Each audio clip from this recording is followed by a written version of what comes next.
What is clicking? Oh, that must be someone else clicking. What up, chat? And we should resize this. Getting ready for some co-casting. Me and Z Unit, Zark. Why isn't this? Oh, it's locked. Procaster. There we go. Let's hit up the old waiting situation. Oh, we should put the. We should put that on here.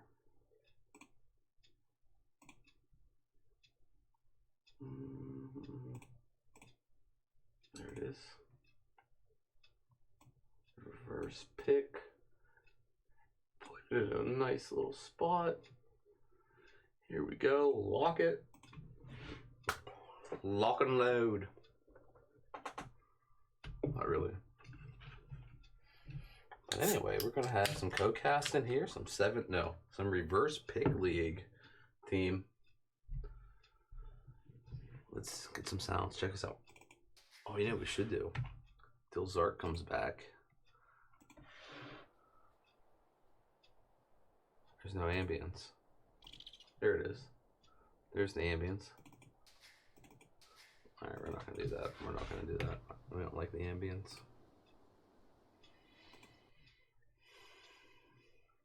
If we... let's just mute it. Let's just mute it. And here we are. A couple minutes in. Waiting to start this set. Strode and Paradox should be a fun one. Or not.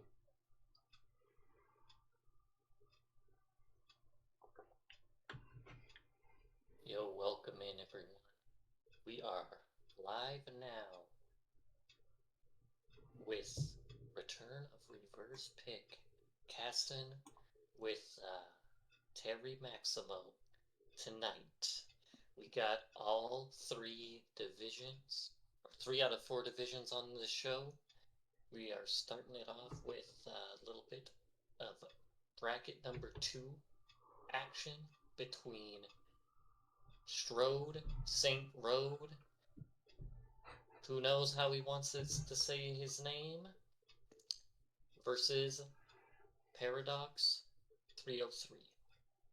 How you doing tonight, Mr. Maximo? I am doing great, Zark. Appreciate you having me for the co-cast and a great introduction for Saint Road and Paradox. That is interesting with the capitalization. What is it? Is it Saint Road? Is it Strode? I'll be saying Strode all night long until they pop into the chat and say it's actually Saint Road, but that takes a lot longer to say. Yeah. A whole 1 syllable more. Yeah, I'm Team Strode. I'm Team Strode as well. So, I don't know. So, I'm at 10 seconds whenever you are ready. Well, I'm not. I've pulled up the drafts. Oh. I have not spoiled myself as to what civ we might see. The maps, mistakes. We're going to see Volcanic Island, which, as people have pointed out before, seems to be a very common first map. It seems to be the most blasé of the maps. People don't love it, they don't hate it. They'll just play it round 1. So, Volcanic Island will be game 1. Paradox, obviously, the Nomad legend, the host of so many Nomad tournaments. Going with Nomad as his home map. And Strode over here, it went with Frigid Lake as his home map. Onto the civs, we do see Paradox got given Celts, Koreans, Berbers, and Tatars. Strode has been given Bohemians, Burmese, Gurjars, and Slavs, with Celts getting randomly stolen by Strode, and Paradox randomly stealing the Bohemians. Now, before we get into the match, I will let everyone know the Civ stats are live. You can see all the Civilization play rate stats so far. Map and player analysis coming soon, and draft stats also coming soon. But in terms of civs as they've been played, the most played Civ so far, which means it has to have been drafted a lot. Sicilians, 32 plays. Dwarfing second, which is the Bohemians. We see no Sicilians in the draft today. Not even in the... Oh, No, wait, they're banned. They're banned. because they were banned. They were banned. People gonna start banning Sicilians because they don't want to play them anymore. They get handed out all the time. But other popular picks to get handed out: Bohemians, Burmese, Celts, Bengalis, Koreans, and our favorite, the Slavs, all around 20 to 30 plays so far in the tournament over all divisions. And I've watched a couple, or I've seen a couple drafts. I feel like I haven't seen Bohemians as much as they're represented in the stats, and I feel like, I don't know, that they wouldn't be my top 5 pick to give away, but I'm, big dummy at 1000 elo. What do I know? I do think Bohemians are very good on 2 of the maps and very bad on the other maps. I think they're good. Obviously, I think they're very good on Z-Wall, and then they're probably top 10 on Nomad. But then they're absolutely awful on every other map. But if one of the maps is Nomad or Z-Wall, you can't really give them out, even if they are terrible on the other maps. Which one of our maps is Nomad? That's the same thing with Koreans, too. Koreans have, like, the same strengths, or similar strengths, at least. Yeah, I can see what and Koreans just seem like everyone is giving them out or trying to give them away. Yes. What I'm really surprised that we haven't seen, I guess they probably are good for these maps. But we have not seen people hand out the Goth very often. Yeah. Goths at the top, and at the top level, Goths are considered surely the worst Civ, right? I mean, they're one-dimensional, is what everyone thinks. I guess they recently got buffed, but I guess they're probably pretty good on Volcanic Island, Socotra, even like Lowland. They're all pretty aggressive maps. So maybe that's why we're not seeing them handed out more. I'm just surprised that we have not seen more Goths handed out. I guess maybe people are worried about just the snowball, because I feel like they can snowball maybe a lot quicker than other civs. And maybe I'm completely underrating the recent buff to the hunt. The recent hunt buff that they got in the last patch. Yeah, every little bit. We are getting on to game 1. Are you at 10 seconds? I am at 10 seconds. Okay, here we go. 3, 2, 1, go.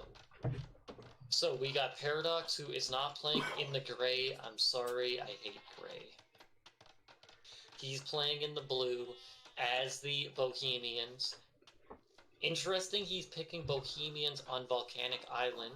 Has to play with them at some point. I guess he probably just wants to keep his options open for the other maps, or maybe one of his other civs. He feels very confident with them on Nomad, potentially Koreans. And then we got Trode with the Gurjars in the orange. What do you think of this civ matchup? Well, we were just talking a little bit about the Bohemians, but I'm just going to go ahead and move on to the Gurjaras to start with. And this is a civ I gave away in my first round matchup, and I don't know that I would give away again. They're not necessarily bad. They're, I don't know, they feel like they counter a lot of things in a great way. And against certain civ matchups, once you get to the shock rooms, that can be a difficult composition if there's some camels and other things, depending on, like I said, the civ matchup, how you deal with it. But then with the Bohemians, I don't know, is that more of a standard, you're just gonna get into late game and maybe have some bombard cannons? I'm not as sure as what they're gonna do there with the Bohemians, but At least with the Gojoras, I think there's an ability to counter in a way. Yo! Sorry to Honestly, that interrupt. maybe the Bohemians don't have. But look at who's just followed. Mr. Strode! Hello there! Strode, Saint Road, whatever you want to be called, we will oblige now that you're in chat. Welcome in. I do think Bohemians will be very good against the Gurjars.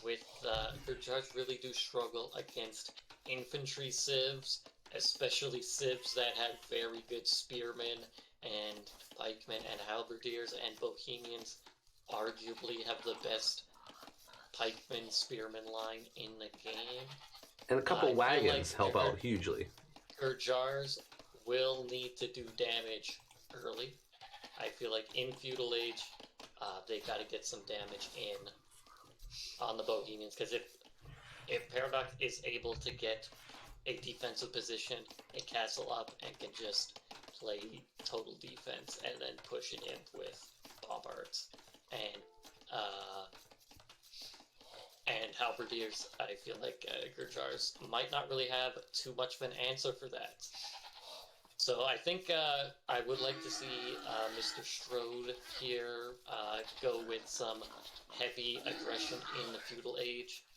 I feel like that's probably Gurjar's best option right now in this matchup. And on this map, with it being so wide open, Paradox is not really going to be able to wall too effectively.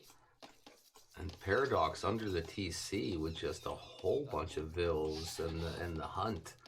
What is that? 4, 5, 7, 12 under the 12 vills under the TC, just collecting the hunt right now. And what I will be curious to see here is, will either of these players go for a dock? At all the pro level games I've seen, players have went for a dock. Anything outside bracket 1, it seems to be about 50-50 whether players go for a dock or not. And it looks like Paradox here, not going for a dock, went for a mill instead. I just don't understand why you would go for a dock, or go for a mill over a dock. Like, I guess a mill is slightly faster to kick in, because you could start collecting the berries instantly. But the dock is just going to be so much better for your long-term eco. Yeah, and it feels like if there's like there's been a corner or an edge on a lot of the areas where it's not just, one tiny little pond for the dock. So it's not, Yeah, exactly. The return on investment is so much more than, just 2 piles of fish. I'm looking at the dock, there's 4 or 5 piles of fish down here. Then you have the ability to fish trap if you wanted to or needed to. Yeah, so I really disagree with Paradox's approach here, but we'll see what he's going to go for. He does have the barracks up already, and our man Strode over here does not have any military buildings up yet. No militia or nothing coming out yet. And maybe the Feudal Age switch we'll see something, but nope, just right into the eco upgrades, which is fine nowadays. Right into the eco upgrade, and he's opening with the stable as the Bohemian. Bohemians have notoriously awful stable units, but in Feudal Age, I suppose they're fine, because not many people get bloodlines in Feudal Age anyways. Yeah. Though the scouts here, they're going to have a hell of a time against Strode, who already has a camel scout on the field, has the ability to make more camel scouts in Feudal Age, the only civs that can do that. Imagine if you had the dock and some fish income coming in there for the food. Exactly. For Paradox. I figured he was going to open with archers, because that's why he wanted to save the wood from the dock, so he could make archers. But instead, he wants to start planting 2 farms instead of building the dock with all that wood. I will never understand. And 1 scout coming out, and then here's the archery range from Strode with an archer. It's yeah, Strode going with the because I guess, let me see. He didn't even scout the stable. I think he must have assumed that Paradox is going for a archery range, because why would Bohemians open with the stable. He has now spotted it. Strode was looking for a dock as well, only got about halfway around that water, so can't confirm for sure that Paradox does not have a dock yet. Strode does only have one fishing ship, which is kind of not the most ideal setup for him right now. And I kind of like this, the building wall by Strode on the lumber camp area with and instead of building walls or anything, wasting all that wood, just the building and your production buildings are out there and the blacksmith are out there, and it just, fits so nicely in that little nook where they're at. Yeah, I do like Paradox's walls, and I feel like a lot of people have gone for this kind of tunnel wall approach. He has secured both the golds from the scouts, or melee unit pressure, but he has no idea what Strode is going for. He has no idea Strode already has 3 archers on the field, and neither of those golds are going to be safe from the archers. No. Double range going up for Strode here. And the armies never saw each other. Be a little bit of a surprise to each other, and here come the scouts backwards, and they could clean up. If Paradox gets the villagers out of the way and the scouts come back, this is done. They're gonna be a goner here for Strode, who did not send his archers forward with the spearmen. He does have 4 spearmen on the field that could have really been useful there. I guess he does have 1 forward, and Paradox does not commit to this. I think he could clean up all this army. He tried to get the surround on the spearmen, gets the surround, doesn't lose a scout, cleans up his forward army. Oh, loses 1 scout down. But Strode has, still has 4 archers at home, along with 3 spearmen now, versus the 5 scouts for Paradox on the field currently.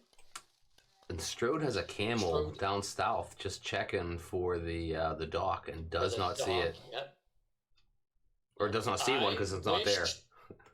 I do wish that his camel was with his army, because the camel will absolutely wreck scouts in the feudal age. Paradox was forced into a tower on his wood line. Oh, and there's a hole in Strode's berries. One of the berries has expired, and if Paradox is able to get in there, that could be big. It is true.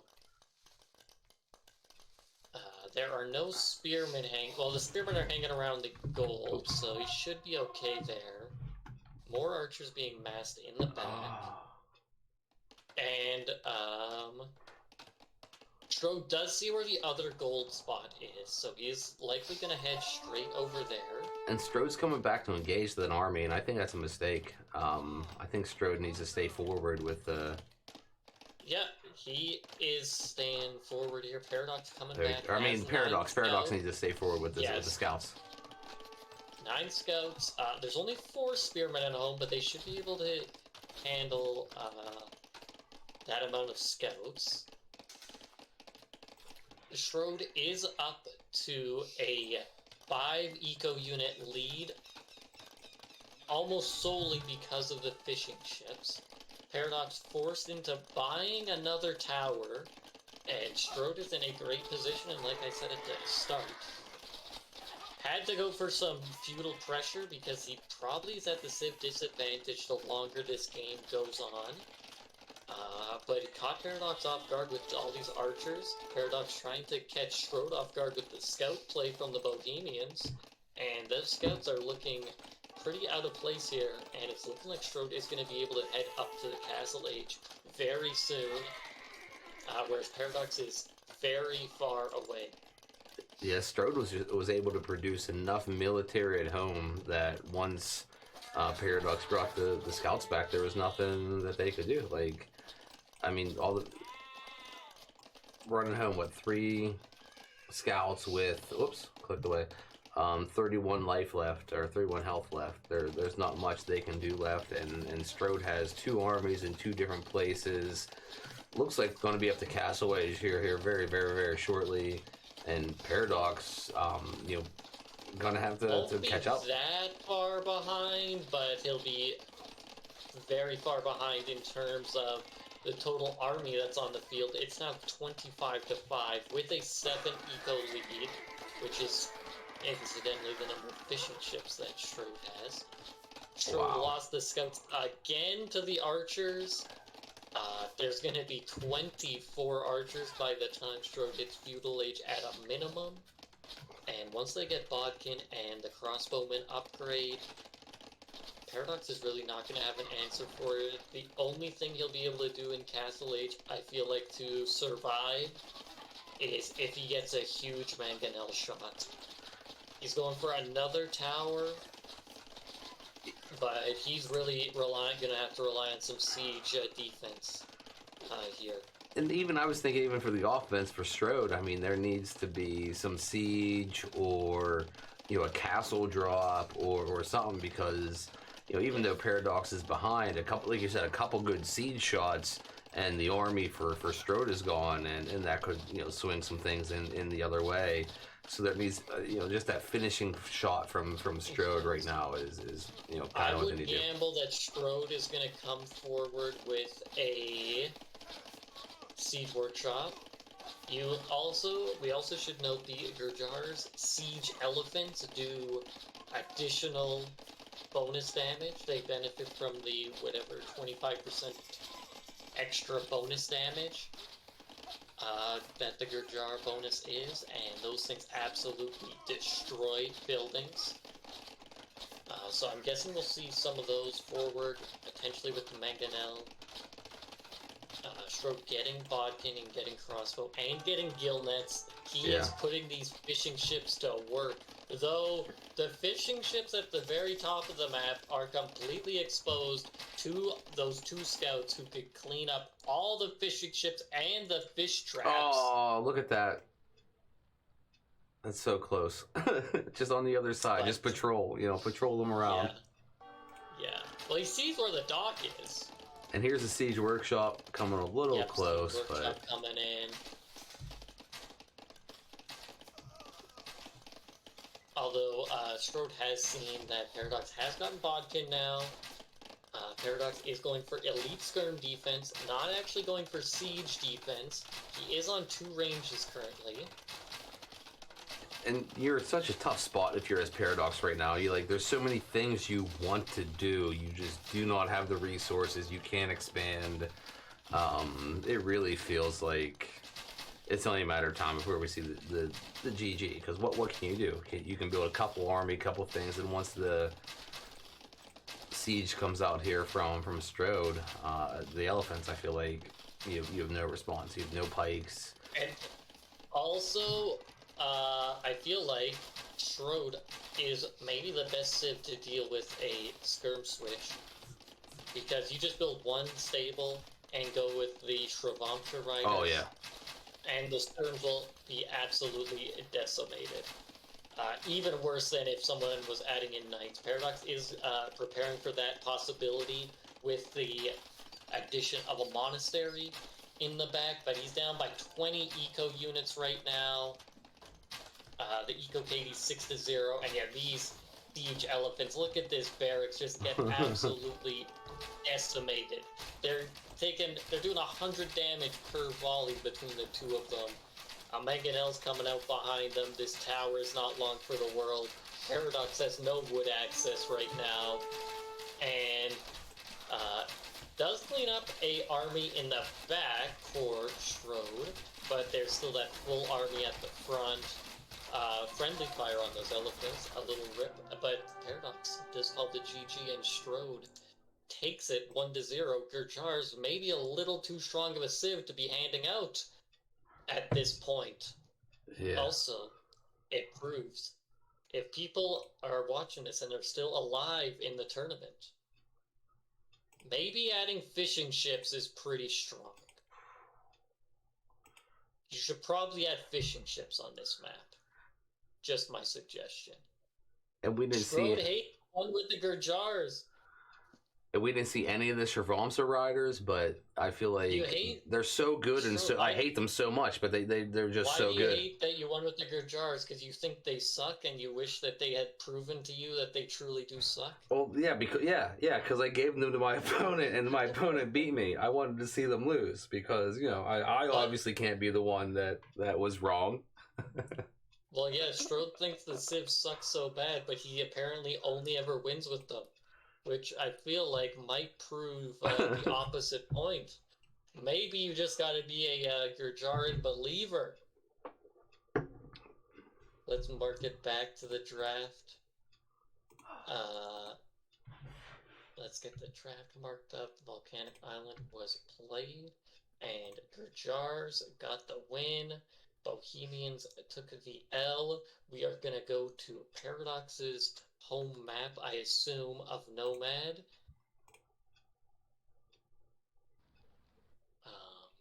Once I find it. Nomad, and we do see Paradox actually not playing as the Koreans like I had anticipated. I assumed he went Bohemians on Volcanic Island because he wanted to go with the Koreans on Nomad, but I will swap it back here, and we could see that Paradox has actually went with the Berbers. Are you at 10 seconds? I am at 10 seconds. Okay, 3, 2, 1, go. Okay, so we can see Paradox here playing as the Berbers and playing in the blue again. Sorry, Paradox, I hate the gray. And Strode here going as the Burmese, which probably was his best Nomad pick. He had either Burmese / Oh, I don't know what happened there, Zark. I lost you completely. Are you still there?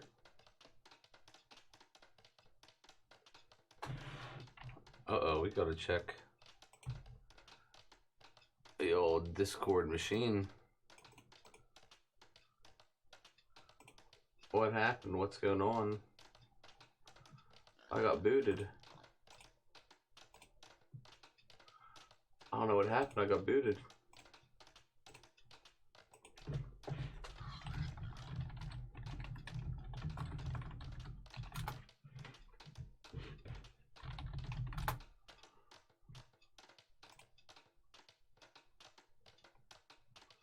That's wild.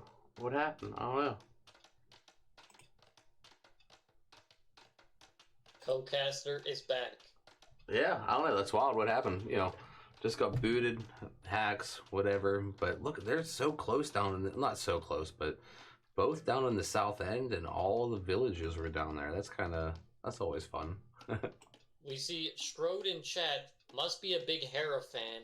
Hera also a big fan of the Burmese. Strode also loves the Burmese. Claimed they're an S-tier nomad civilization. What do you think of this Civ matchup?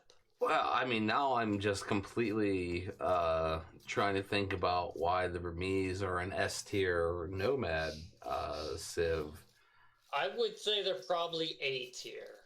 I mean, they're good. Yeah, they're good. They're S tier in the hands of Strode. Oh, okay. They're B tier in the hands of most other people. On Randy's in chat, Randy. You just missed it. Gurjars actually absolutely dominated on Volcanic Islands, so better watch out. I do think in this Civ matchup it is going to be kind of rough for Burmese, because if we're comparing, both Civ probably want to get to their unique units, and the Berber unique unit absolutely shreds the Burmese unique units. The Berbers also just have a lot of other options that I feel like the Burmese do not have. Like, I'm not even sure how Burmese are going to deal with if there are a significant amount of camel archers on the field. I suppose just monks, but their skirms are terrible.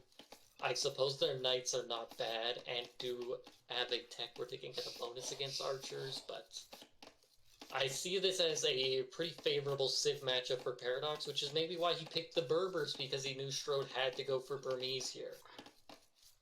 And I mean, if that much thought went into it, that's amazing for Paradox. But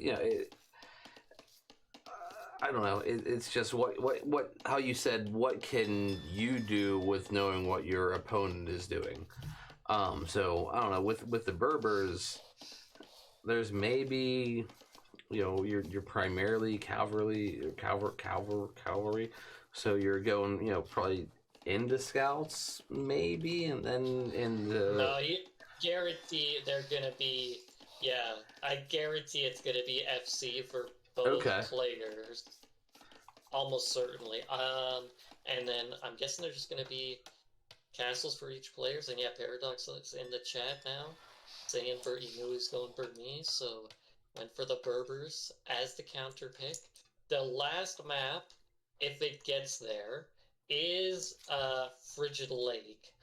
And yeah, I suppose Paradox might use Koreans there. I do think Koreans probably, in a vacuum, better pick on Nomad than Berbers, but it does make a lot of sense to go Berbers when you know your opponent has to or is going to play as the Burmese. And so I think with just if that's the goal, fast castle. Paradox has quicker fishing ships out to there more, and I'm just looking at the scouting, and it seems like Strode has not as much, and even though Paradox has more scouting, hasn't quite found where Strode is at, but definitely minimal.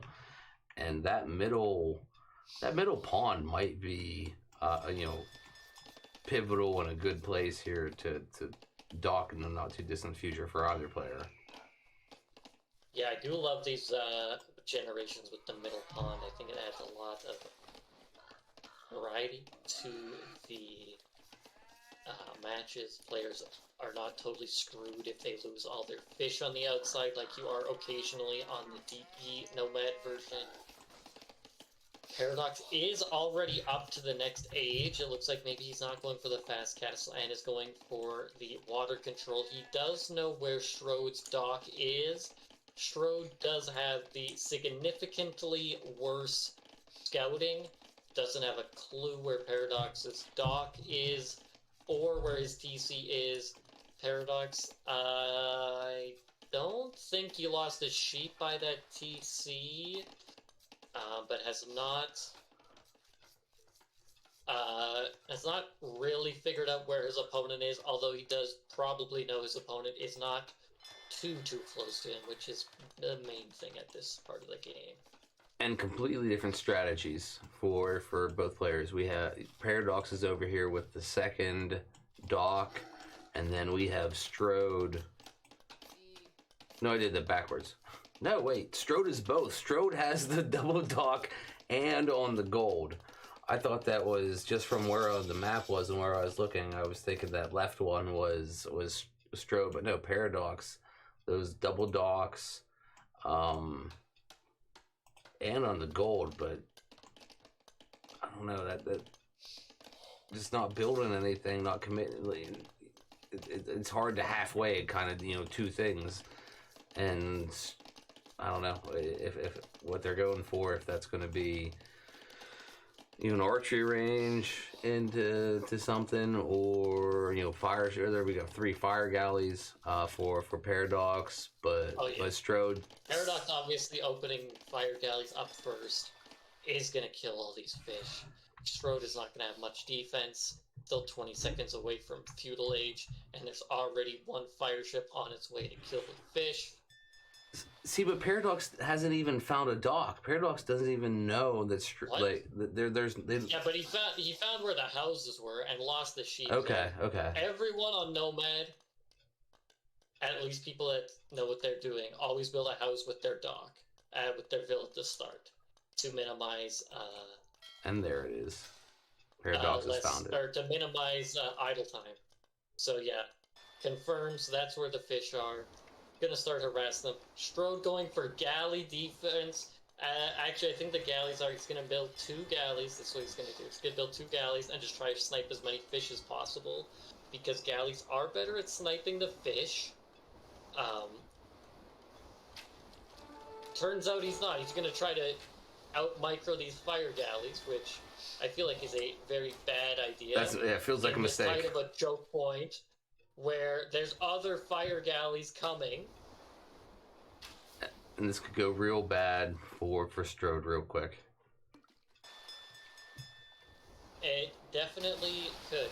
And I've got bad news to report, Terry. We could have cast T90 live.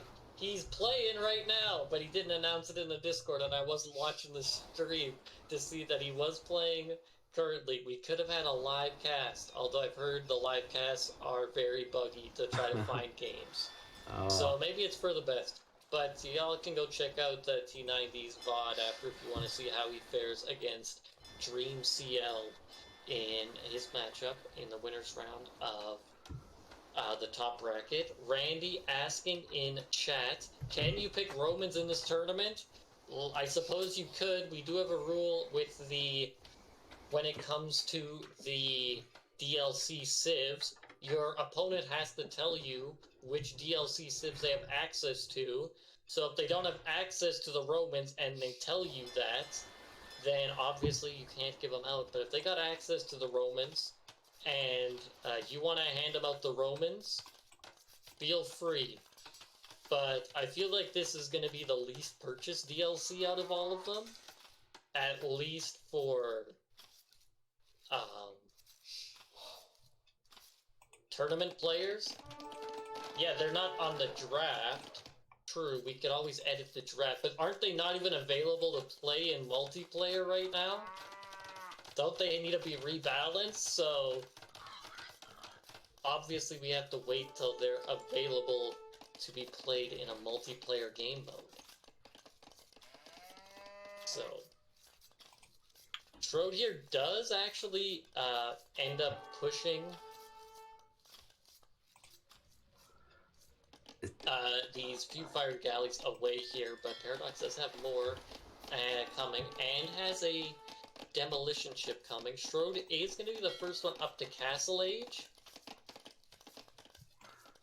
And the tower took away a lot there near the town center. He does not have any, he is not on stone at all, whereas Paradox is. Paradox is going to be the first one to a castle, most likely. Strode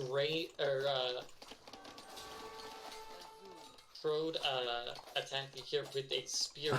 That's what I saw too. Who's gonna win? Who's gonna win? Oh. Surely. Oh no. Surely the villager. No way! Oh no! 1 HP villager! Even the Burmese spearman with 1 more attack than a generic spearman gets the dub. Let's go. What a villager lady. Yo, what? And how many wood did she? She's 10 wood Paradox she just brought back. The math. Calculated. Paradox dropping the calculated.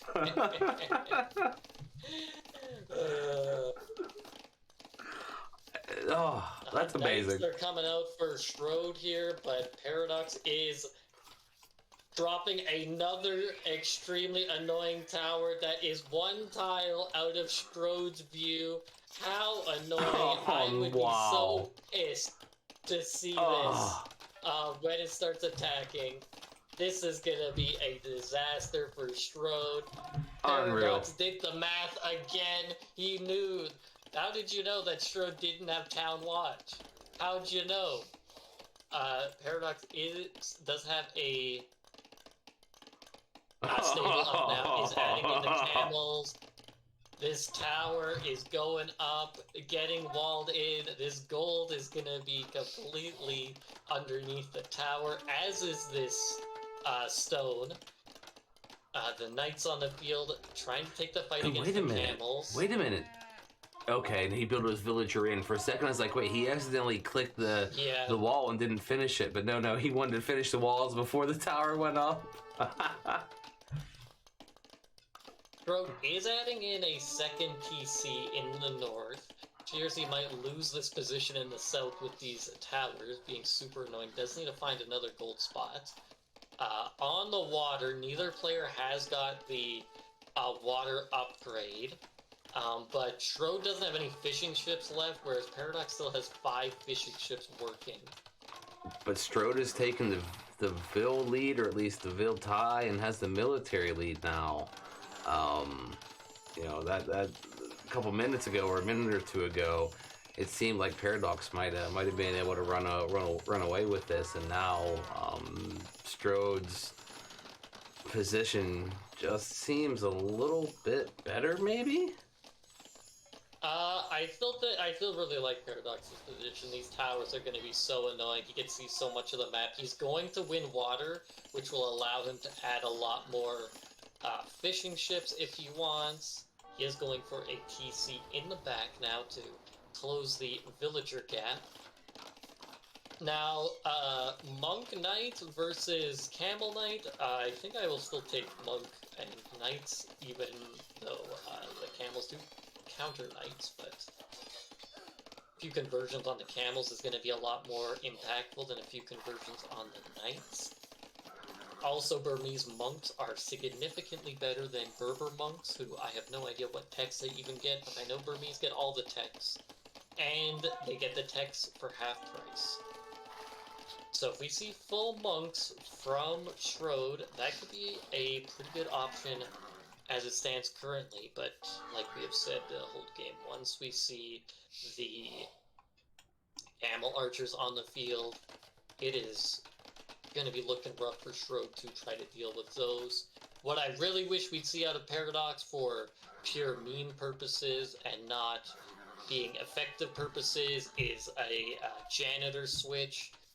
I love the janitors. They never get played. They never get played for a reason. Yeah. But, get those janitors to work. We want to see some janitor action. And if Strode ever gets to a Rambai, janitors will be great against a Rambai. Now, we do see an engagement here. And maybe a battle Strode should not have taken. Strode is definitely going to lose this engagement. How did he lose that so bad? I guess he doesn't have as much he has no armor. Oh, and neither player has bloodlines. Curious. Nice. And I suppose it's just the numbers, and then when the camels really get on top of those knights, they really start shredding them. Even though in a 1v1, I do think a knight still wins. Yeah, as far as map control, I mean, the land, Strode has a good, distribution of units, but has no chance on the water right now. Yeah. Neither player has gone for a pond in the middle. We can see Paradox knows the rough shape of knows the shape of the whole island. And knows that there's a middle pond. Strode also knows that there's a middle pond. I am just surprised neither player's added a dock in the middle yet. Yeah, and Strode should not redock on the outside just to, try to challenge or try to take away some fire, or try to kill some fishing ships or anything like that. There's only 4 total fire ships out there for Paradox, so it's not like they fully committed. So if Strode did anything, they could maybe take water back. Paradox is just playing this super safe now, knows he has the position on the water, and also what would be really good if Paradox added some navy in the middle. Yeah. He could range at least one of Schroed's TCs with galleys. I think it'd be close if he could range the second one, but he could range the gold miners and the farms for sure, and could just be a total pest in the middle with galleys. Do either one of these civs get cannon galleons? I'm sure both of them do. So even that in the middle. Every civ in the game gets cannon galleon except the American civs and the new Roman DLC civs that gets the new ship. I can't remember what it's called. So as long as you're not a Mezzo civ, you should be okay. And either like. Well, and according to Huggy, apparently humans also don't get it. Well. Yeah. Byzantines, Huns, Goths, and Romans all get that new ship that's basically a cannon galleon. It's a little worse. It's like a kind of a cross between a cannon galleon and a mangonel. Road here coming for the castle forward. Yeah, now their player Strode, Byzantines don't get them because they used to get them, but they got removed when they got that other ship. Strode is coming for that forward castle here. Paradox can see this, and this castle isn't going to range anything besides the walls. And delete, I think that was the delete of the knight before the monk could get it. This knight is going back and forth. Oh. That knight is going back and forth. Teeter-totter, baby. And that wall is going to go down for Paradox, and that could be trouble. He almost has enough stone to go for a castle of his own, and he almost has the resources to go Imperial Age, so I think he is totally fine here. I do just wish these players would add some Navy in the middle. I think that'd be a really underrated move in terms of annoyance factor. Just like this tower. This tower is so annoying, and it hasn't got any kills, but I'm sure it's caused hours of idle eco time, like these villagers just standing around because they were shot once with an arrow. Yeah, and look how much of Strode's farming eco is within range of the pond in the middle. Of the water, yeah.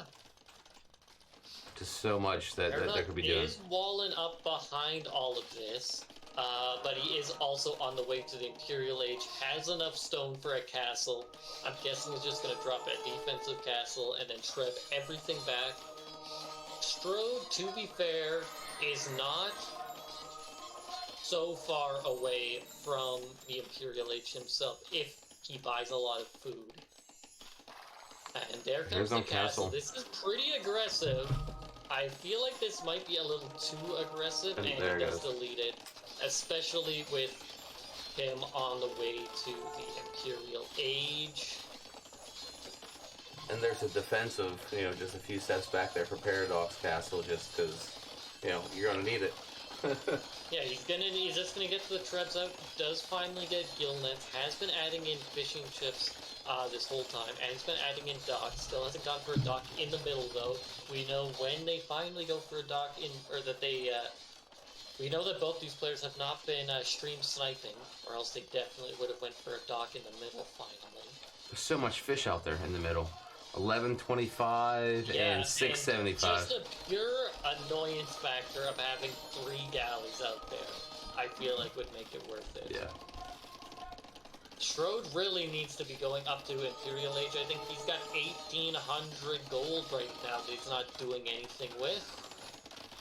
Yeah, definitely cannon galleons in the middle. Cannon galleons, obviously, always. Huggy, did you see the last Nomad game I cast? Were you on that stream, Maximo? Yeah, you were, with MT and Hannes on Nomad. I can't read that. That was the wood game where Hannes had like 10 elite cannon galleons in the middle. Yeah. And our man MT had about, what was it, like 60 elite elephant archers as the Bengalis. Oh, you just had that ball. That was quite the game, Huggy. You would love that game. Yeah, there are a lot of cavalry units in the back base here for Strode. They have gotten 7 kills, but they are now almost certainly trapped between the castle and the walls. Paradox does delete the buildings so that Strode cannot convert them, like Strode converted that blacksmith. And just a tiny little area Paradox is left in, even though they have control of the water. He does. Tiny little nook. He has control of 1 gold spot right now. He is going to need to bust out of this very soon. Strode did do a nice job of taking a lot of map control and really hemming Paradox in, but I think this siege on this castle for Paradox is going to bring him back into this game and get him a significantly better map position. He isn't adding in any or very much military in behind this. It's just getting light cabin husbandry now, which raids on Strode's eco would be devastating. There are pikemen to defend, but they're all in one spot. So that could be very problematic for Strode in the near future. He also cannot push from the north anymore with the castles there. Is diving under the TC, probably not advised. No, and 44 with 44 armor, you think Strode is well ahead, but like you said, 17 of those are pikemen and 11 monks, and those are not going to be moving quickly. So there's a big chance. And they can't deal with neither unit can deal with the trebuchets. No. For Paradox, he is adding in light cav now. I really think he should go for Camel Archer as his main unit. Does take a fight in the back. Is going to clear all of that up. Has cleaned up the monks in the back of his base as well. And the 22 fishing ships for Paradox really been doing a lot of work for him. Yeah, just that total control of water helps y'all. Fish has turned out to have had a much better eco. We can look in the resources collected. Paradox is ahead by 1,000 resources. A lot of that is wood, interestingly enough. And he is finally going for the docks in the middle. Has not got the War Galley upgrade, though. But has built a... I thought I saw him building a university. Oh no, that was Strode building a university. Paradox does not have a university yet, and does not have chemistry yet.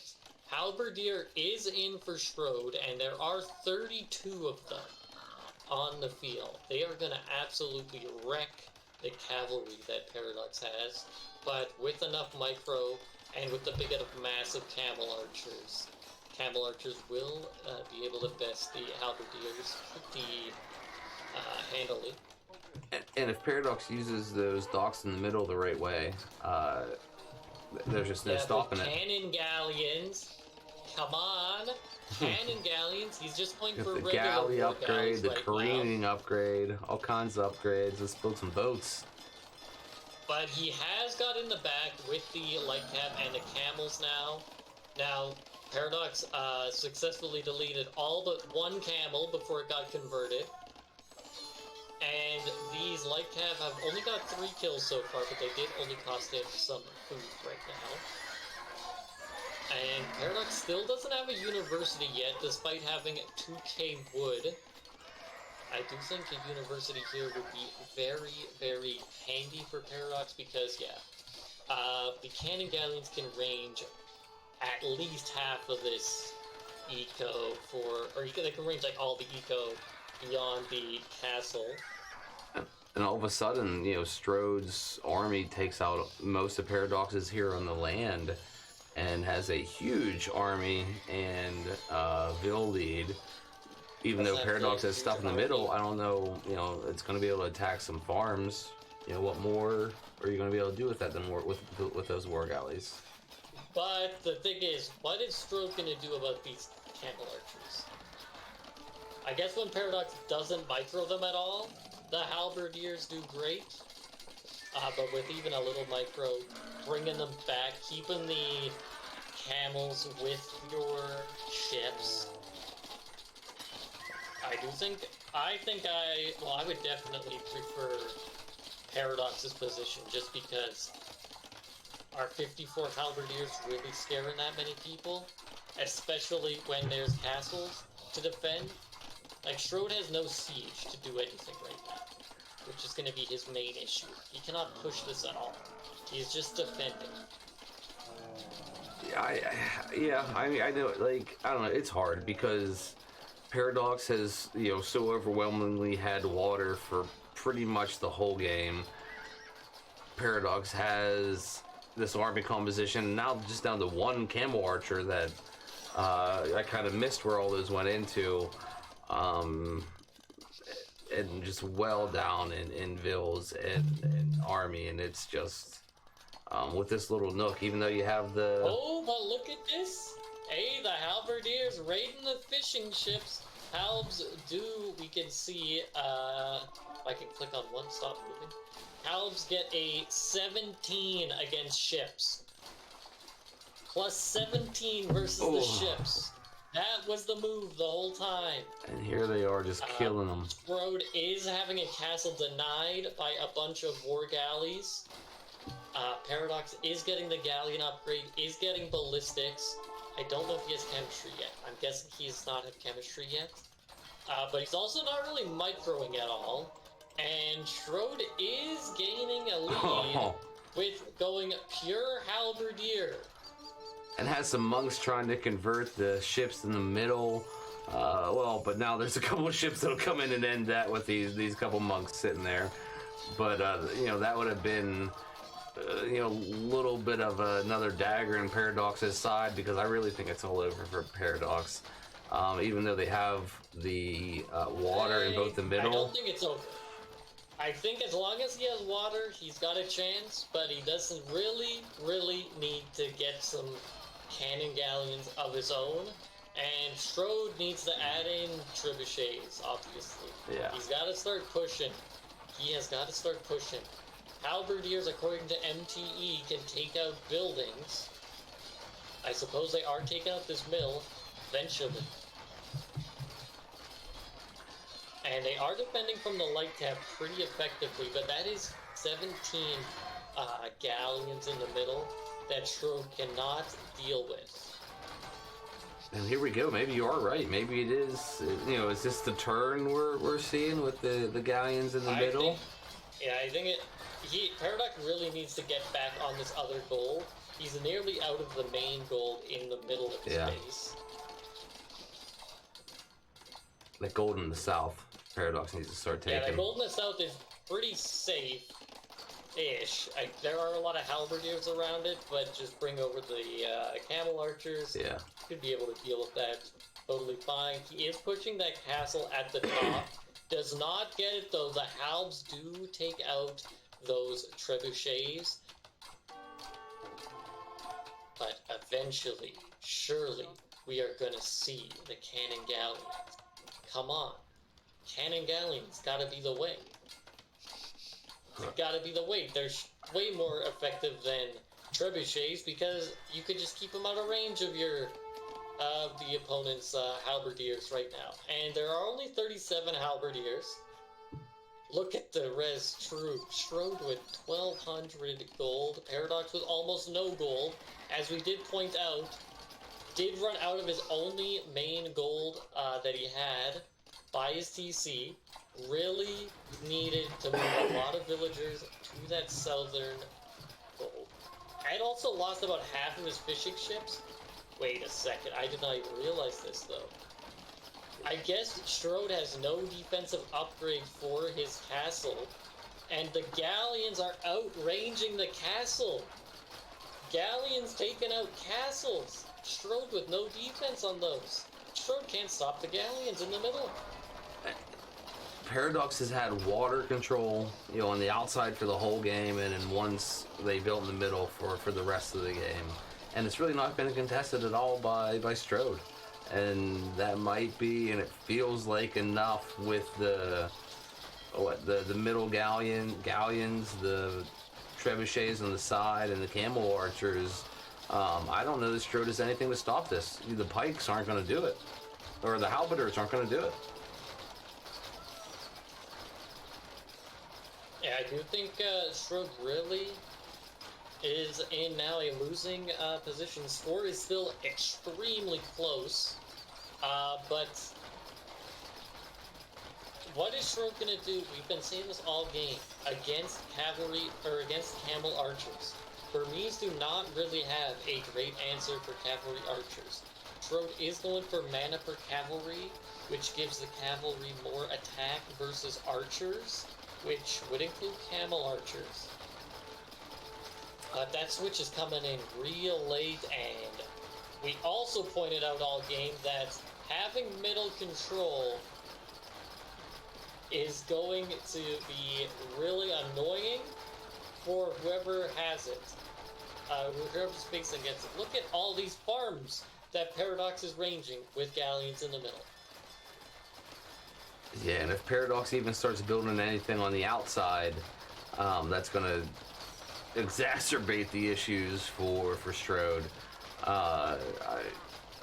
It just seems like it's a matter of time for Strode at this point.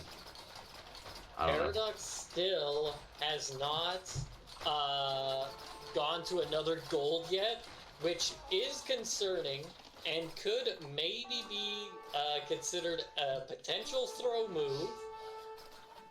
If he doesn't have that massive camel archers, a halberdier switch could come back, but at least Paradox will have all the galleons to defend against the halberdier switch again, but really not going for that gold has been pretty tough for Paradox this whole game. It has just been sitting there, and it is 3k worth of gold. Also does see the gold in the north, 5k worth of gold up there he could be taking. Yeah, I didn't even see that the mining camp get knocked down there in the south for Paradox. They did have like 2 or 3 bills down there for a while, and I don't know if it was Halbs or whatever, but Strode knocking that out, not letting Paradox take advantage of that gold. You know, is that this is I don't know. This is actually a pretty balanced game. In the north, I do think Strode is probably completely dead here. He's got 100 villagers, but their efficiency right now under 50%. They're extremely exposed to the camel archers, and unless the Hussar take an extremely good fight here, and the Hussar are coming, I think Strode will be tapping out here rather quickly. Yeah. I hate that Paradox is killing these farms. Come on, man. Steal the farms. Why are you planting your own farms when you could just be stealing these ones? Save your wood. Might as well. But here we go. Here comes the fight. Strode needs to win this fight to have a chance to come back, because the eco lead has evaporated for Strode. The galleons have come in. The camel archers are here. The light cav are here for Paradox 2 to be a meat shield, except they are just passive. And this actually has gone okay for Strode? Yeah, that's gone a lot better for Strode than I thought. Yeah. But I mean, he has whittled down this camel archer mass, and with Paradox being so low on gold, replacing those camel archers is going to be tricky. He did take out a lot of the Hussar, but yeah, mana per cavalry Hussar. Have I seen mana per cavalry very much? Absolutely not. Will I be seeing it more in reverse pick? Probably, because the Burmese are handed out quite often, as we went over earlier. I think they're like the 5th most played civ so far. And turns out they are no joke, even against camel archers. And are the Hussars in? No. Are the pikemen in down in that south goal for Paradox? The pikemen are blocking the Hussar from getting in, and Paradox is going to be off of gold again, but does finally build a TC in the north, and it is tough for Strode to deal with all these galleons. Now, this game is going back and forth. I don't even know what to make. Yeah. If a game goes to post-amp, no civ can beat Burmese, according to Strode here. Despite them having arguably the worst skirmishers in the game, other than Turks, apparently going into Imperial Age against the Burmese is going to be a losing proposition. Yeah, this push in the south is just looking better and better for Strode. I mean, they're taking out vills, they're taking out areas, they're taking out some of the boats in the middle, and those Hussars are doing a lot of work. Did get his TC in the north on the gold denied, and yeah, true. Strode with nearly the resources to go for a wonder. Come on, do it. Get the Burmese wonder in the back. Do it. Do the wonder race. Also, Strode having to build another... This is what's coming. Strode's going for the Wonder victory. His forward university got denied. Building the second Wonder in the back. Gonna research treadmill crane. And gonna build a Wonder in the back. Let's go. Get the Wonder hype coming. Paradox did finally get that TC up in the north on that gold. We'll have some gold income coming back, but he's down to 60 villagers. Strode taking out a lot of vills in the back of Paradox's eco. These Hussar are doing a lot of work. Paradox also not on Hussar yet. Another group of Hussars. That could be it. Could kill the Wonder, but has Paradox made a single cannon galleon yet this game? He has not. Does he even know cannon galleons exist? Hard to say. Oh my gosh, too many vills are going down. Raids on the farms. So many villagers are going down. Paradox has the store lead. Does not have a lot else going for him right now. Somehow has 42 military, except half of that is galleons in the middle that have ranged about all they could. Strode has got his eco to the outside where Paradox does not have any navy. But these Hussar did so much damage. Paradox down to 37 villagers. No wood choppers left for Paradox. There's still a hole in the south. And the units are coming in for Strode the Hussar. Still. Do not give Strode the Burmese, people. They're his favorite civ. Don't do it, whoever's playing Strode in round number 2 of the losers round or round number 3 of the winners. Clearly loves himself some Burmese and some Hussar spam. Also, we can see Strode loves playing as the Gurjars, so everybody should not give him Gurjars. He was too good with the Gurjars in game number 1. And still 2,300 gold on the south end of Paradox's base out of the 3,000 there was, I don't know, 10 or 15 minutes ago, or even maybe 20 or 25 minutes ago. They haven't there's so much gold they have not been able to take. And they're just not going to be able to replenish anything. Has finally added in some galleons on the outside, but is not going to deny this castle, unfortunately for him. Yeah. And these Hussar are just killing so many villagers. Paradox has lost 50 more villagers in this game, yet he has the KD lead. But he is down by 30 villagers right now. I mean, Strode is out of Hussars now. I mean, they'll have to build more. They do have a ton of capped rams and halberders. Hussar, but he has a lot of halberdiers, so what Paradox got to deal with and those? Here we go. Look at this move in the south. 10 rams and halbs. Choo-choo! Choo-choo! Ram train coming in. And how do you stop this with Paradox? You know, Camel Archers aren't going to stop this. How quick is this TC to go down? And I don't think Burmese get Siege Ram, but I am not completely sure.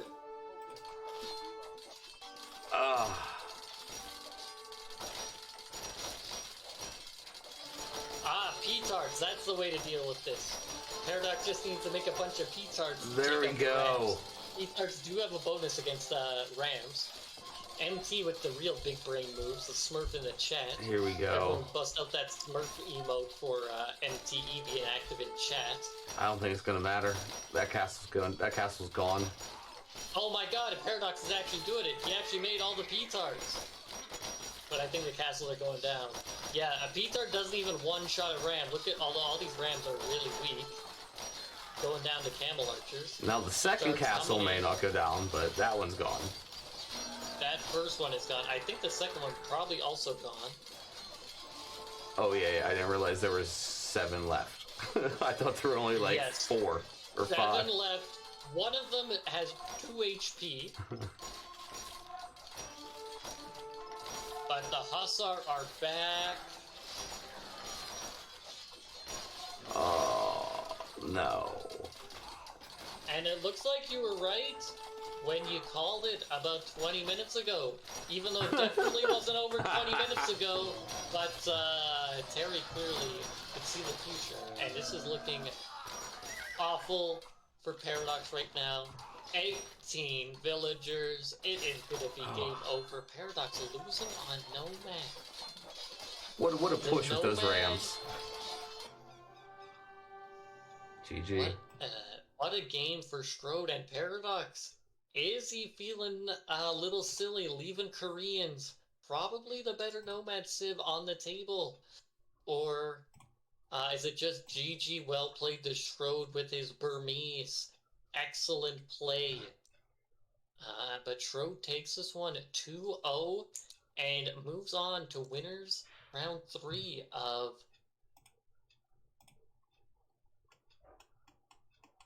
the return of reverse pick. Congrats, Strode. Round 3 winner. Yeah. Or I mean, headed to round 3. The Strode. Going on to round 3. We might look at the brackets when this stream is done. If an admin out there wants to have them all fully updated, I wouldn't say no to that. Now, we got a choice, folks. We're going to do 3 sets today. This was set number 1. What do you want to see for set number 2? The options are Solotl versus Giovanni, or the Battle of the Austrians in Group 1 with Freakin' Andy versus Fool of a Took. Anyone in chat have any preference as to which set we cast next? While we're waiting, I can get the intermission up. And what I can also do, if folks want to see, for everybody that didn't hear, we now have... Yo, MT, we already cast you! We're not casting you again. We're not doing another Smurf cast. Not another Smurf cast. What we can do while we wait for people to select the game on the stream next is we can see the stats page is up. Avert your eyes. Sorry, no dark mode. But the Civ analysis for the played Civs is up. Draft analysis is coming up shortly. But we can see the most played Civ so far is the Sicilians, being played 32 times. 32 plays for the Sicilians. Second most commonly played Civ is Bohemians with 23. Burmese right behind them at 22 plays. The only other Civ above 20 plays is the Koreans, but Celts with 19, Bengalis with 18, and Tatars with 16, and Vietnamese with... Or Tatars with 17, Vietnamese with 16. Also pretty close. I forgot to say Slavs with 24 plays. Actually, second most commonly played Civ. The Sicilians, being played 32 times, have lost a lot of them. So it makes sense. They've been given out so frequently. Slavs, on the other hand, are doing quite well. So maybe people shouldn't be giving out the Slavs. And also notable here, Huns have been handed out 12 times and have 11 wins. Stop giving people the Huns, I think is the message. Did you say 12? Also, given 12 times and 11 wins. Played 12 times. Played 12 and times. 11 wins. Yeah, that seems like a lot. And you know who the only person to lose with the Huns is? Who? Me. Ah! We could see the most popular maps here. No, that's... I will be right back. We don't have a map analysis yet. We don't have map analysis yet. Okay, Cocaster's going to be back. By the time the Cocaster comes back, y'all, we need to have a set selected, or else we will just pick a set. We will work on having a map selection at some point. We're also going to have some draft analysis in the future, but this is available for everybody in the Discord if you would like to see the civilization player stats or the map specific stats. MT, one of your games had a wonder. Maybe we'll cast it on the weekend because we've already selected and pre-downloaded all these games.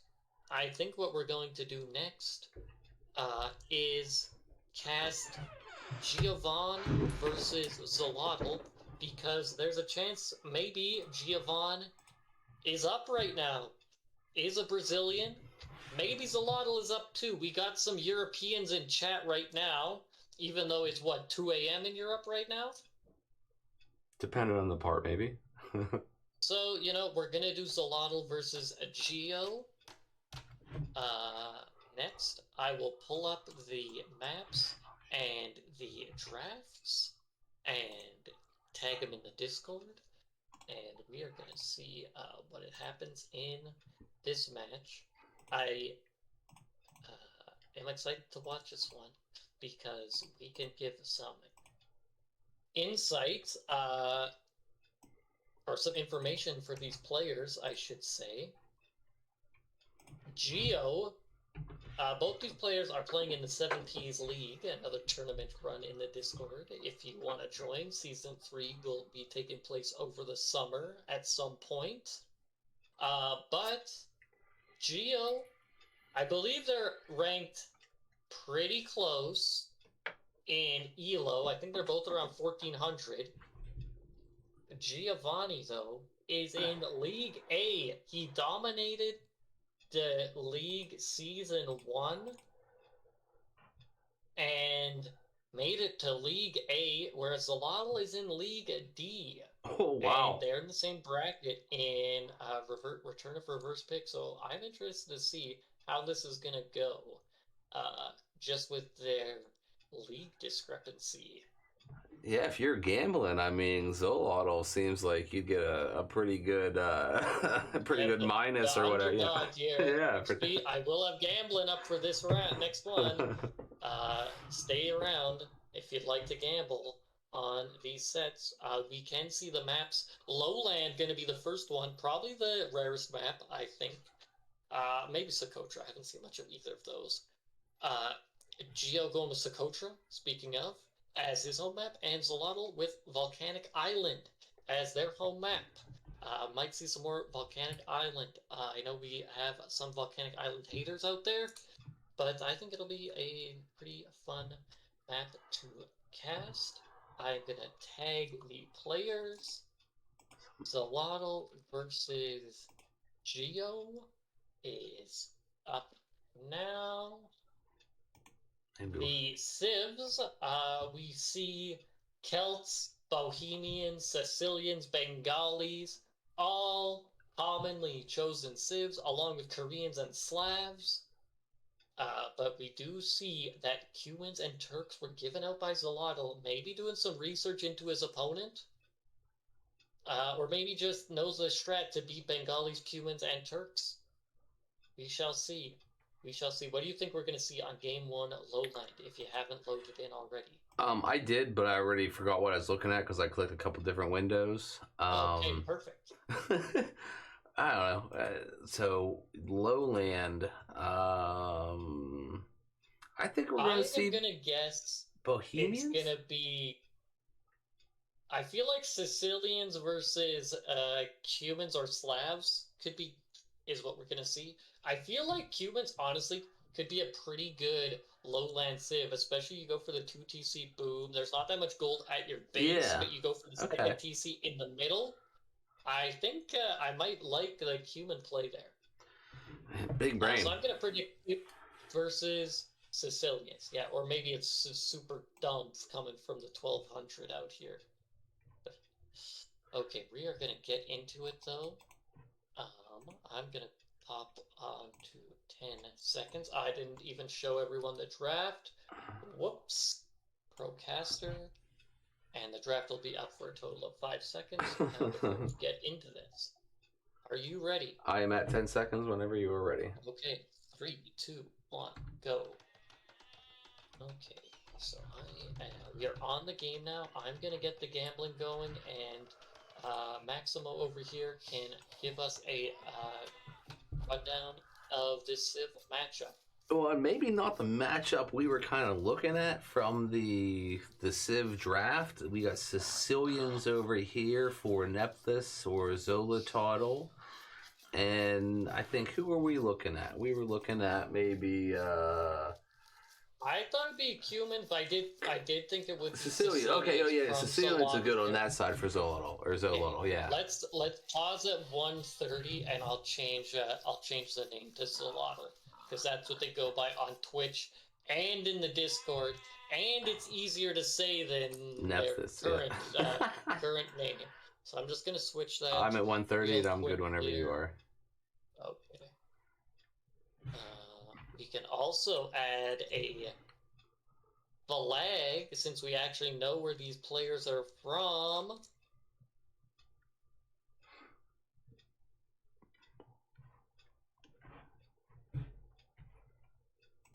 Brazil versus the UK here. Zolotl.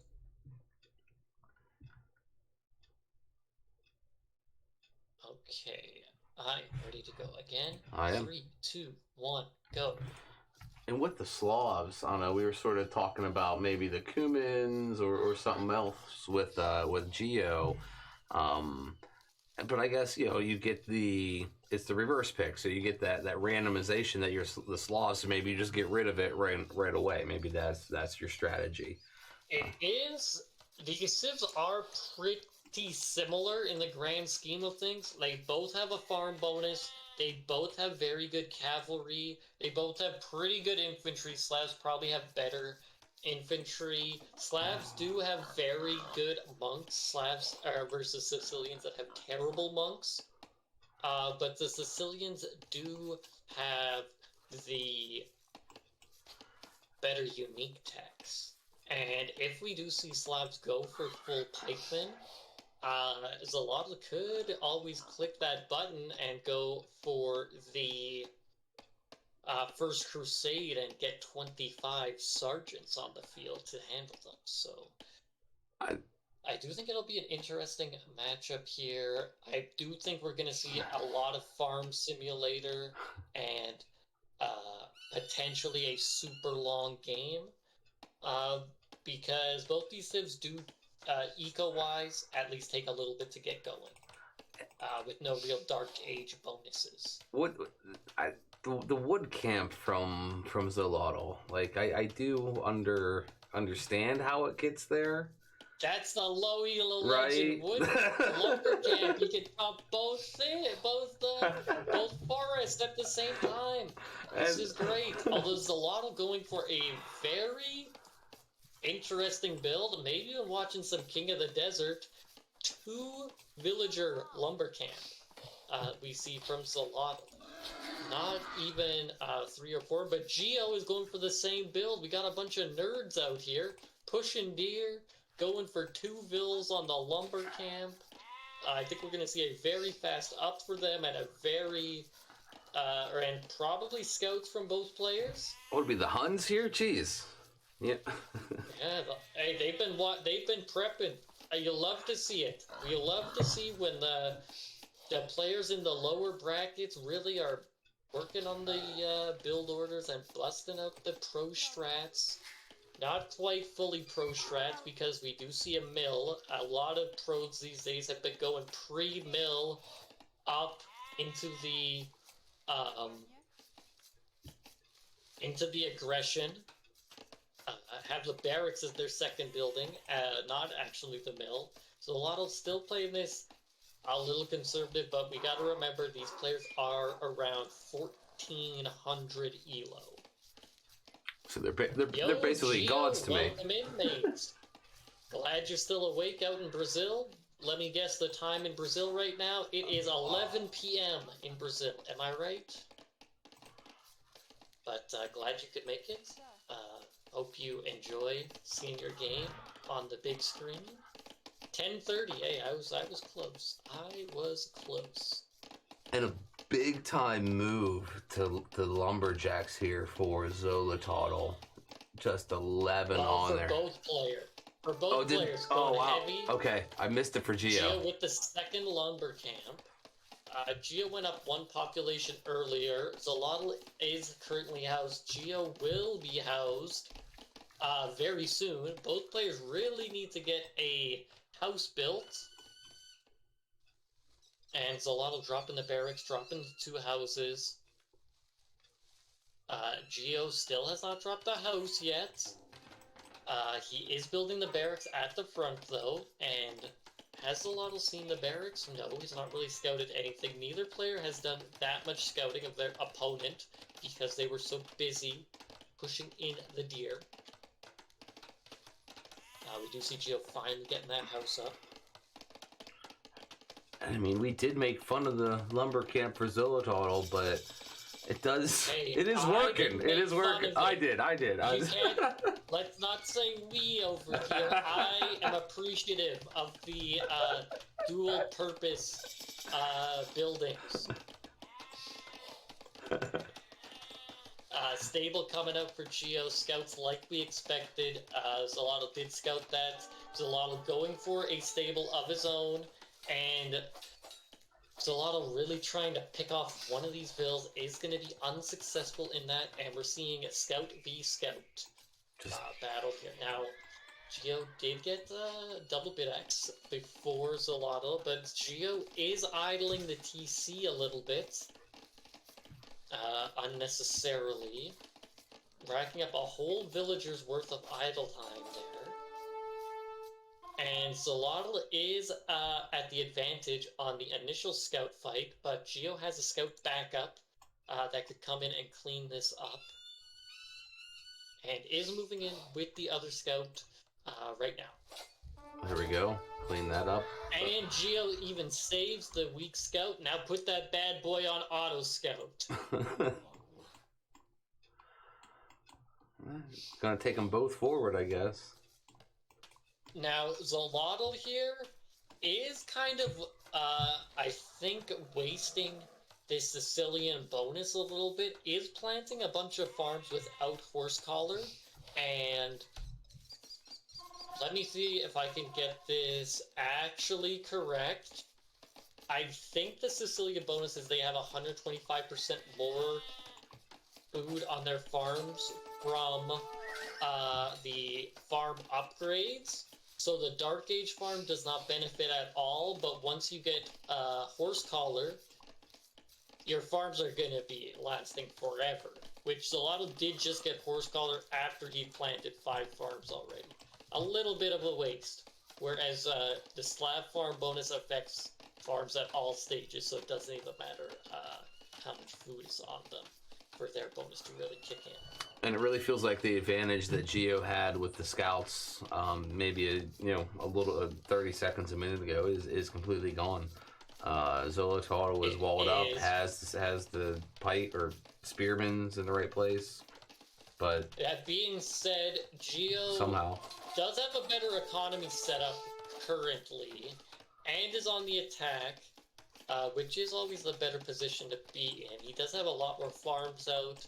Has 1 spearman in defense only, though, and is still open on about half of his base is still open. Still working on getting those walls down.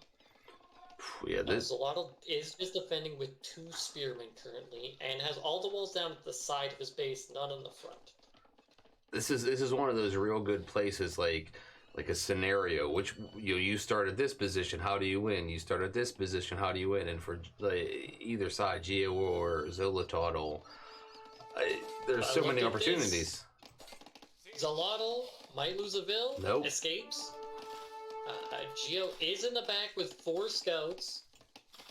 Does lose half of 1 scout's HP to the TC. I don't think with this much HP he can take the fight against the spearman. There is another spearman coming in. Can Geo dodge and get a villager pick? Does get one. Pick takes a hit.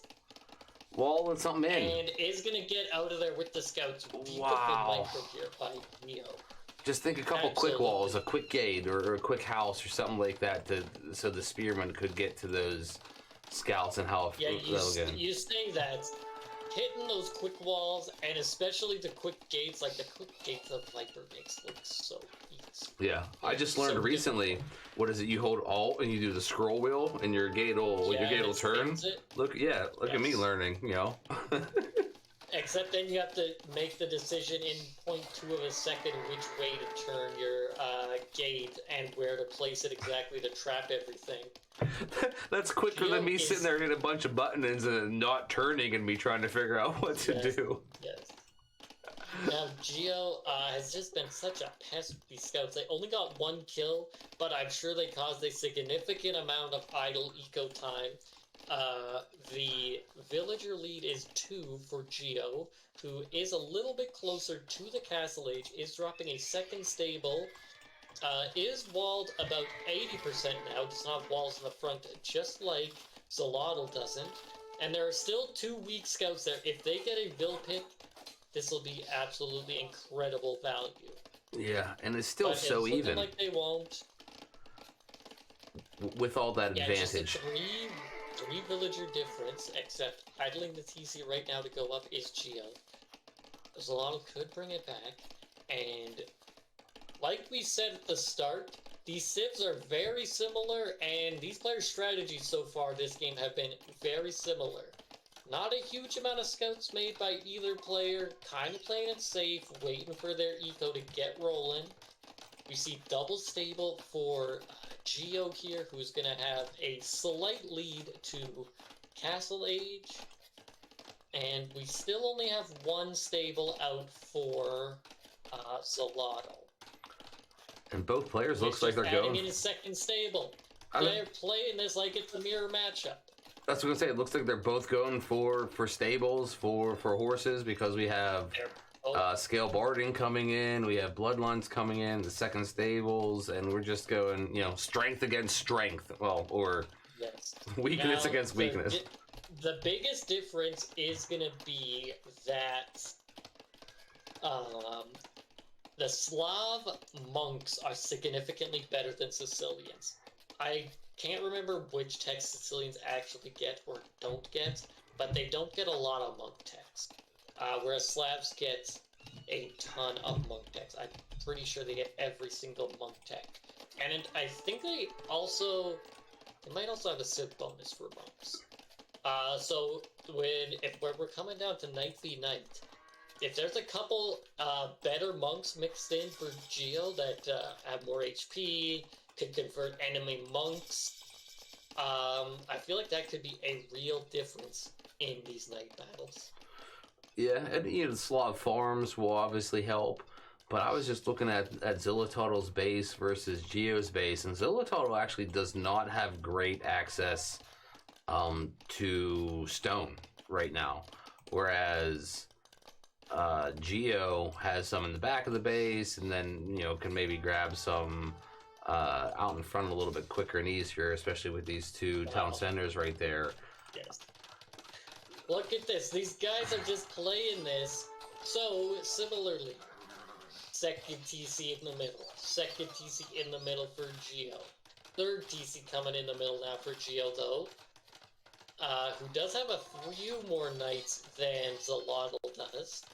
And both players on the same amount of armor upgrades. Oh wait, never mind. Zolotl does have 1 extra armor upgrade than Geo does, but Geo has a little bit of a numbers advantage.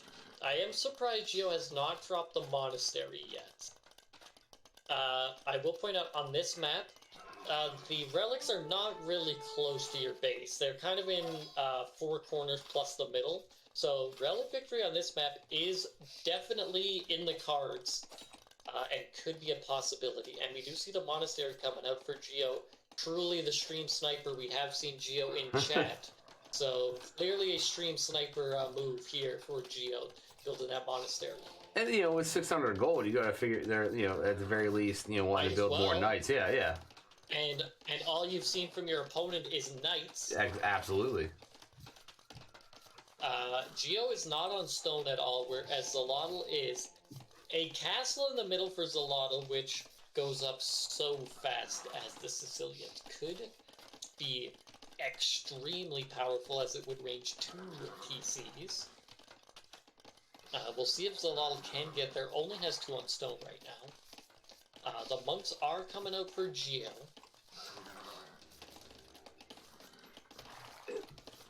Every time I watch games like this, well, these matchups like with age and just how well balanced and how people are doing like exactly the same thing in a certain way versus similar with different civilizations, it's just so much fun to watch because it's just the individual player against the individual player in a way. Yeah, this is pure skill. Not much strategy here. Both players going for the same strategy. This monk healing up all the knights has absolutely changed that fight. And there's another monk. Gonna get another conversion. Adding in monks in Knight v Knight fights is just so huge. The healing factor, converting one knight can just absolutely snowball your victory. Or your advantage in that fight. Zalotl has stopped adding in knights, is going for a mangonel. Slavs definitely get redemption, but there's also a ton of knights out here. So that mangonel, I don't think will be able to challenge either the TCs or the monastery just yet. Yeah, I mean, with the mangonel against knights is hard. You know, is it better to do? I mean, now it's going to take a lot longer if you build a monastery and you get 2 monks out there potentially, but that mangonel is just going to go down to that many knights. That's not really what they're there for. Was the move here? I would have preferred if Zalotl could have put a lot more villagers on stone right now and got a castle up in that position. I think that would have been a lot better. Geo, with that 3rd extra TC, has opened up a 15 villager lead, and the mangonel, my bad, gets a monk kill. No way, 3 monk kills. Okay, we were wrong. Incredible value from that mangonel, because it did not and a knight. Get targeted by the knights, and it gets a knight kill. Hero mangonel, those 11 knights have 2 kills. The mangonel by itself has 4, but it is venturing out into that should be it, yeah. That's another kill. But Zalotl is now adding monks of his own. And there are no monks for Geo here. I don't think Geo has researched... Well, he definitely hasn't researched Sanctity, because if he did, a monk could take a rock to the face. But he has not done that. And look at that! Zalotl building the castle on the face of Geo. This is a sick play. Absolutely sick stuff, and some people pointing out for a while, so maybe Zalotl is the stream sniper. And there might be a chance Geo could deny this. I don't think so. We got even amounts of knights right now, and Geo is targeting the knights instead of that castle. And now has Castle Fire to back him up, but Zalotl is going to lose the knights here. But does range so much of Geo's eco. It is going to be tough for Geo to get out of this. Geo hates the Sicilians because of the castles, and even with the castles being nerfed, the castles still go up incredibly quickly. I thought there was maybe a chance for Geo to loop around there to get that castle to be denied, but they just follow the rest of those knights. Yeah, and Geo losing all the knights at the front. Is adding in a 4th TC, which is effectively his 2nd TC for now, since he can't really use these front 2 TCs too effectively. Is still adding in a lot of knights. And trying to get some damage where he can. And just taking map control. I mean, really, with that TC, with these knights in the north, just looking to see where their opponent is. Is he gonna deny this castle? Or this TC? Come on, knights. Come on. You can do it. The knights can do it. Come on. No, they just stopped. They just stopped. And Geo adding in even more TCs. Here they come. I think he's done this Sicilians with this many TCs. Wanted to go for First Crusade. He is going to lose 2 in the middle, but when all things shake out, he's going to have 4 to Zolotto's 3. I still prefer Geo's economy position here, and he is on stone trying to get a castle of his own to trip back the middle in the Imperial Age. 4 to 3. We're on. Oh wait, one just went down. But Geo's at 5. Has built another TC down in the south, and that's gonna be his. Yeah, he's gonna have 5 working TCs. Zolotto's gonna be only on 3. And while that castle was very incredible in terms of denying the middle position and Geo's 2 TCs, it honestly doesn't secure or deny a lot of resources. This second castle real good also doesn't really do that. It is going to deny 1 TC. I guess, yeah, it only really protects it. It's not really, it's only protecting the 1 gold. Doesn't deny the gold on the right, doesn't deny the gold on the south or on the very left hand part of the map. Geo has fallen back with some military right now. And just more TCs, just building TCs. And why is he at a TC in range of another castle and didn't back out of this? I am a little confused about that. He did see the castle going up. Probably would have been wise to not have built the castle or that TC there. Though I suppose the TC does protect from knights if they are raided. And these knights in the south found it. Denied in the south, I think, or at the very least, a lot of villagers are denied Sicilian castle. Oh my god, this is stupid. Wow. That castle went up so fast. That castle went up absolutely so instantly. Fast. So fast. Neither player is even close to the Imperial Age. We are seeing castles on castles on castles in the middle for Zolotto, though, who is down, I should put out, by 20 villagers, which is not nothing. No, Man has had worse efficiency.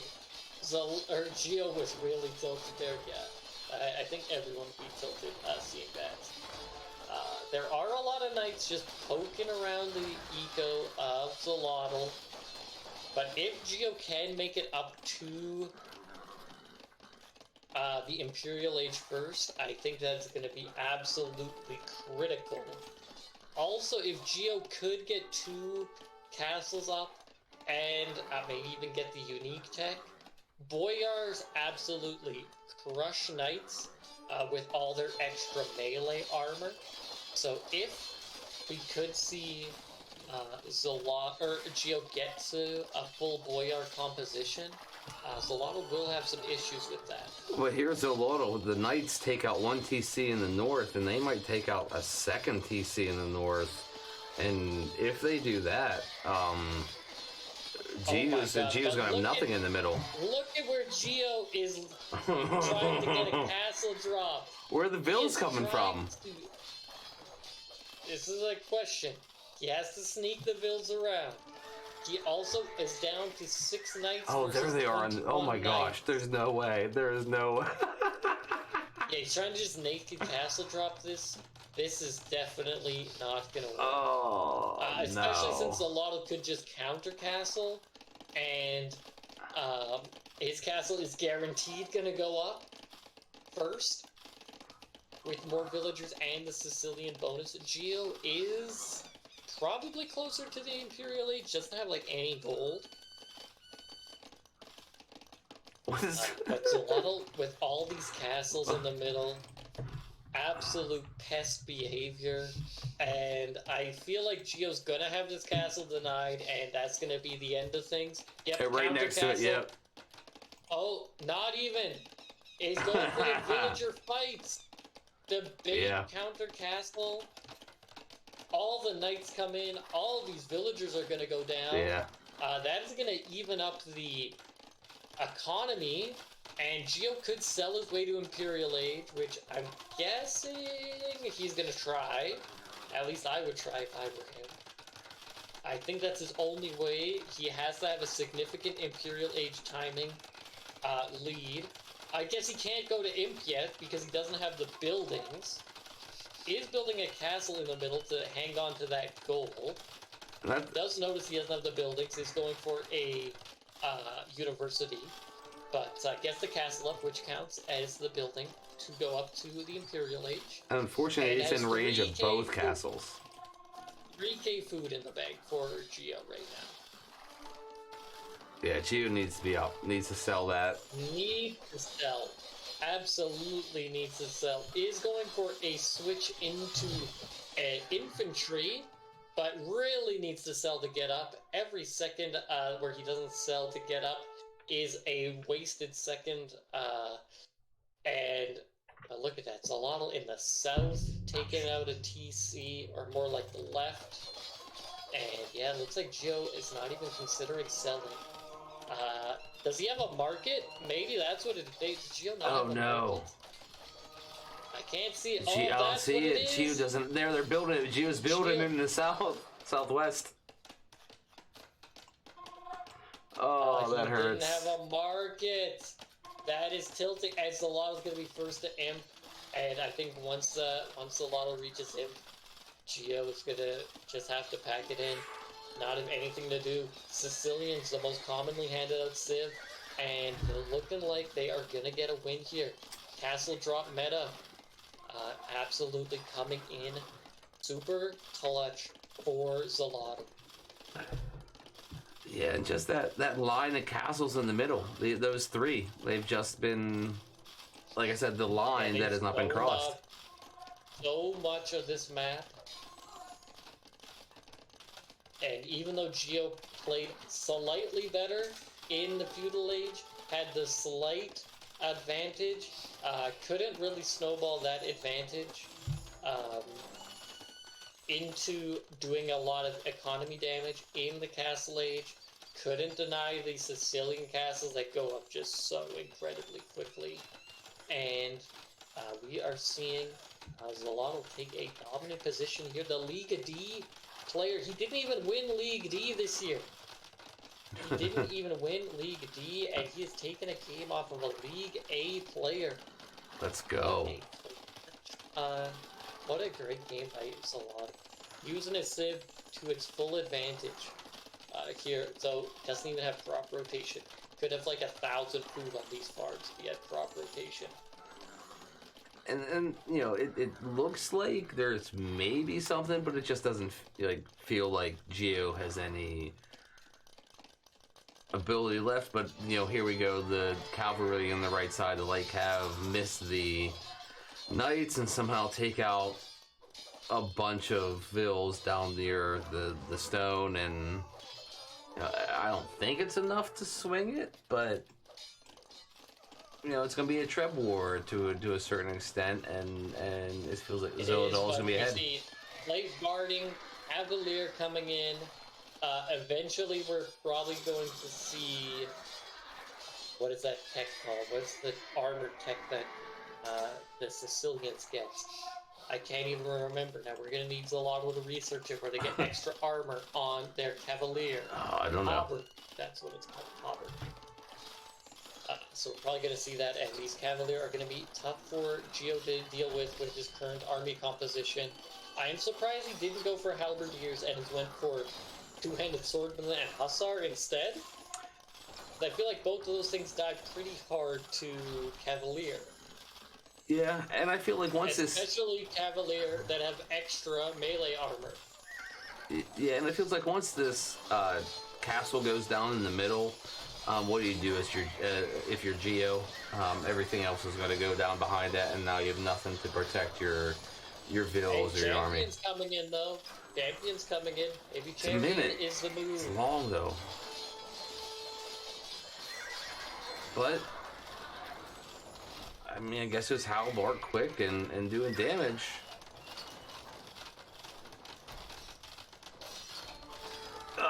Who do you pick though? I mean, I think you stick if you have to pick a position. Oh, yeah. You go Zolotl still. He definitely takes Zolotl's position. Even though he has lost, he is down in the villager count by 30. But the Cavalier are doing quite well, but against the Hussar, surely they would do well against the Champions as well. Geo is magically keeping this castle up. He is managing to pick off enough of the siege. He's out of stone. From Geo. But he is out of stone, and his castle is going to go down finally. And Geo has no access to stone. Has 3 castles in the middle. And yeah, you're right, no access to stone. And put up another castle. Does take out 1, but his lonely trap there is looking pretty lonely. Hard to protect. And we did say this, Zalal could always go for that switch into... And the Cav found the Vills in the north. That might be it. True. Zalal could always switch into these sergeants. Could get the First Crusade and get a ton of sergeants for absolutely free. Sergeants would wreck here. And here it comes. First Crusade is coming in. Sergeant switch is coming in against the champions. I don't think they beat champions, but they... he's going to get so many of them that in mass I feel like they will be quite well against the champions. I don't think he has a lead sergeant. And this is so much fun. Just get into the the late game units, the late game techs, and but oh no. The other thing is, I don't Cavs think are in the eco. Drazina is not in for the champions who actually do well against the sergeants. So the Cav are going to take down the town center here in the back. Yeah. Or the Cavalier. So many knights. Or Cavalier in the back. We see Light Maybe coming in now. Yeah, there it goes. Yeah, this DC is going down 100%. This Trebuchet is also probably going down. Eventually, might take out the castle though. Might take out the castle. And Zalotl is really having a hard time really pushing Geo's base, and Geo has oh my goodness somehow maintained an even villager count with Zalotl. And the final toss on that Treb is what took that castle down. Like the timing in this game sometimes is unreal. There is one castle left for Zalotl. And there is stone for Zalotl to take in the right in the. Oh, and there we go. There. And the GG is called. Zalotl takes it and takes the 1-0 lead. Let's go. What a battle! Zalotl taking a game off of Geo, and we are gonna go to game number 2, which I will assume is gonna be on Zalotl's home map. Or Geo's home map of Socotra. What civs do you think we're going to see here? I do not remember what they picked, so let me Zalotl has click this and click that. Bohemians, Koreans left, and Geo has Bengalis, Cumans, and Turks left. And Geo did lose with his randomly stolen civ. So he has free reign the next 2 games to pick any of those 3 civs, whereas Zalotl will have to play as the Koreans once. And I feel like Koreans on Socotra might be the move. I think that's a good call too. I feel like we're going to see Koreans versus Bengalis is what I would pick for Geo, but he does not have great options for Socotra here, in my opinion. I would go with you. I would think that is the way to that's probably what we would see is the Koreans versus Bengalis, because as you know, Geo, I would I like the Turks, but really they're not the greatest for an open situation where there's probably going to be early aggression like Socotra. Mm-hmm. And as far as Zolotl, Koreans seem like not a bad pick. There's also maybe you do the Celts just because of maybe some wood type situations or things like that. But yeah, I'm kind of with you on the Civ picks. Geo gonna risk it all and go for Turk fast imp on Socotra. He just typed the chat. Hey, if someone can pull it off, I would love to see it. I highly doubt anyone could pull it off though. And I am in, and I do see the Civ matchup, and we were right on half the Civs again. Yeah, 2 out of 3 ain't bad, and we'll take 50%. Yeah. Are you ready at 10 seconds? I am ready. Okay, 3, 2, 1, go. So we've got Zalotl here in the purple, playing as the Celts. Another very reasonable pick here. This does kind of pigeonhole him into having to play Caribbeans on the final map, which is always a risky proposition when your opponent is not in that situation. Geo playing as the Bengalis here. I actually think Bengalis, thinking about it a little more, could be quite nice on Socotra. They will have that pretty great eco, getting those extra 2 villagers once they hit feudal age, which could be very powerful in Socotra. They also have a pretty open tech tree in the feudal age. And honestly, when you play him as a straight archer civ, not terrible, which could be really good in feudal age. And then getting into castle age, I feel like having the best monks in the game, arguably, debatably between them and Aztecs, I feel like they probably have the best monks early, at least in castle age. Monks can really counter Celts, especially if they get redemption, start converting that siege. It could be pretty nice for Bengali, so I like the Bengalis pick here. Celts, I feel like, are pretty one-track. Kind of have to get that siege push working for you, and if you can't get that going, I guess full infantry is pretty strong on Socotra, but again, getting to that is going to be a little tricky. Yeah, I definitely see that with the Bengalis and the monks. In other maps, and here we go with the forward Vil walling in the berries. The berries walling in. Lamer boy. We love Nice. to see it. Neither elephant was stolen here by either player. In terms of the maps, I feel like it's pretty fair. Maybe Geo got hosed a little more with his golds, but he does have one that's kind of in the back. Zalotl just has one that's really in the back. Neither of their ostrich are too far away from their TC. Could be pushed in if they want, but Geo going for the blame on the ostrich. Killing all the ostriches, that's nice. Here, let's see where the stone is. They both have kind of side stone, which is not too bad. Don't think we'll be seeing a castle out of either player, though, very quickly. All the ostrich is dead for Zalotl. Zalotl is busting through houses right now, which I'm confused about. That seems unnecessary. It seems like he could probably just build a mill there. There's berries that you can farm right there. Yeah. Interesting. Kind of confused about that. Yeah. Hey, we move on. Geo is on berries of his own. And coming out and to take those ostriches. Doesn't have the mill yet. Is so If I were Geo, I would take the ostrich first, because those are a lot easier to lay than the berries are. And Zalotl just lost his scout to the Vil, just barely. Although, if you look at this, Geo is also going to lose his scout.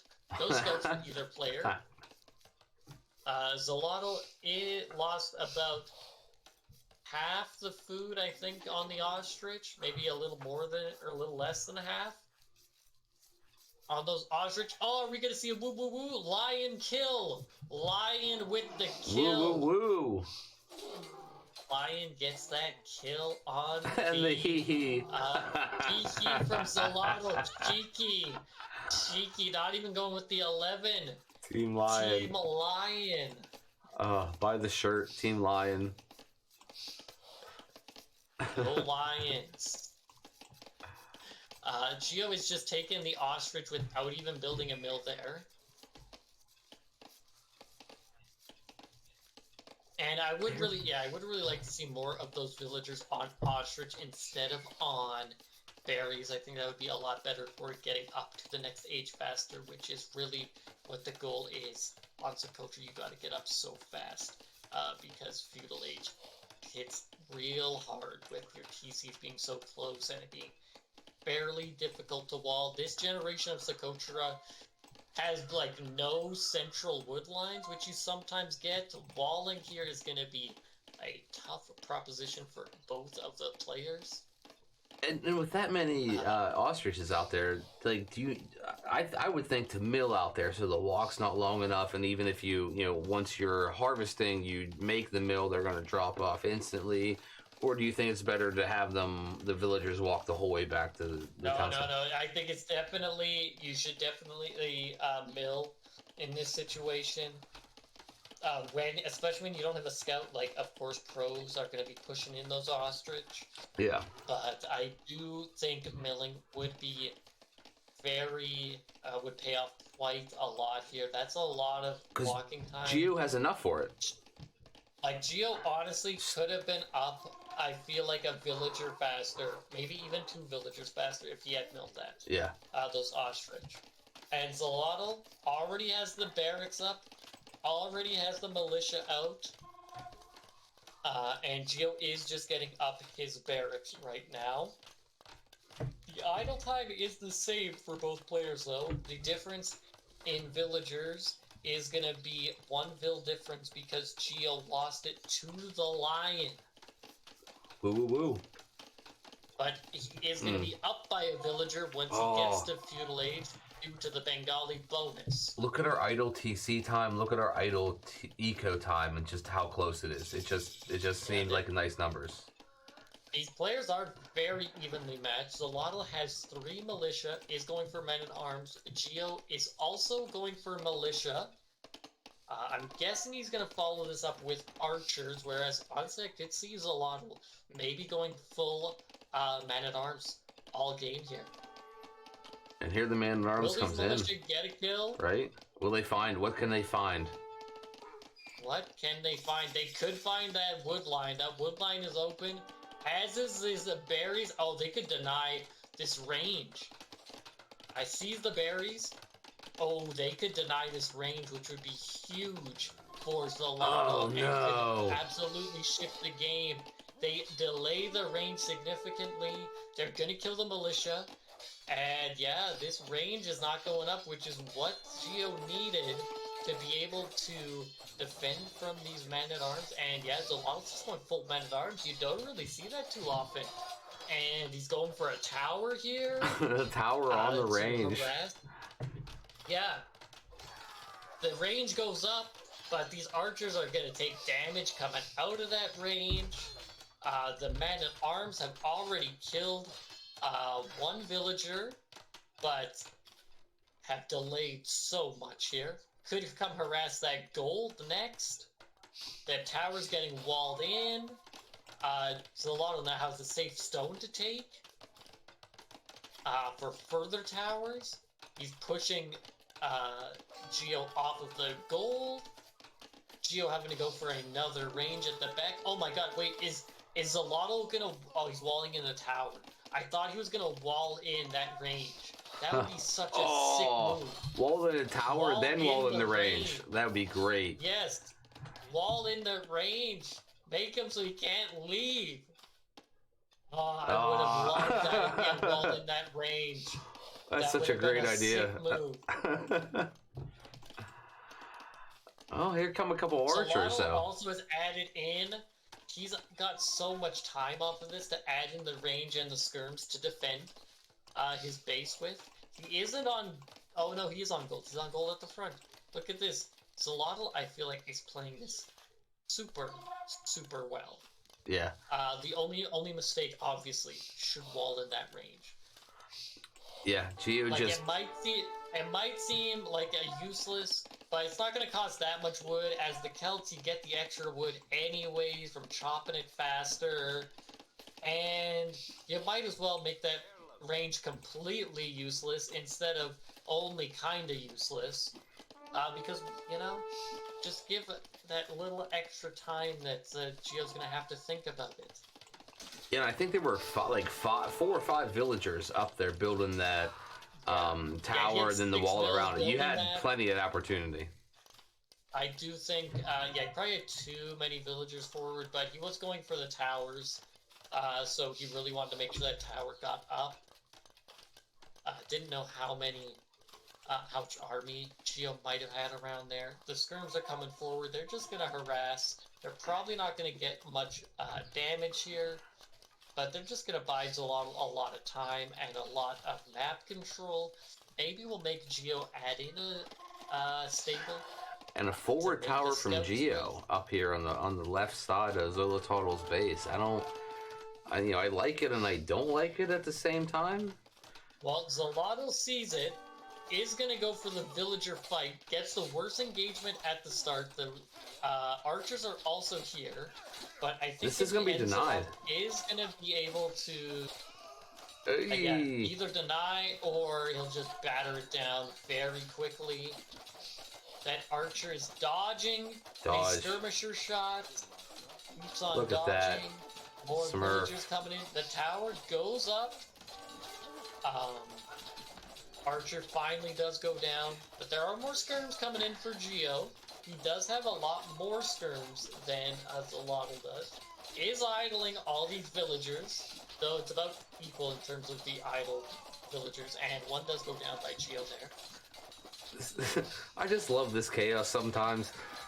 I don't know. You just try, like when you're playing, like it feels like this is the worst thing when you're defending, but this is the most fun thing to do when you're attacking. Like I don't like it's so different from those different perspectives in a way.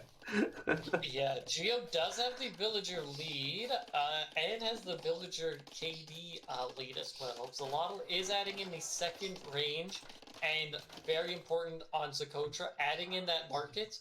Both players are going in for it right now, and whoever can sell and buy and get the res first. Geo has somehow stabilized from this. Very impressive hold by Geo to defend from all those skirmishers, that tower, the man-at-arm play. Really good hold here by Geo, who's going to get that market up first, and probably going to be able to buy his way and get to Castle Age first. And like we said, the siege and the monks especially from the Bengalis could be huge. Absolutely huge here. And Geo, look at that, gets those prices, and it's going to be up first. And yeah, getting to monks on Socotra, getting to siege first, it's going to be such a big play. We see Zolotl getting supplies. And how is Zolotl gonna use supplies? We're gonna see full longswordsmen in the Castle Age.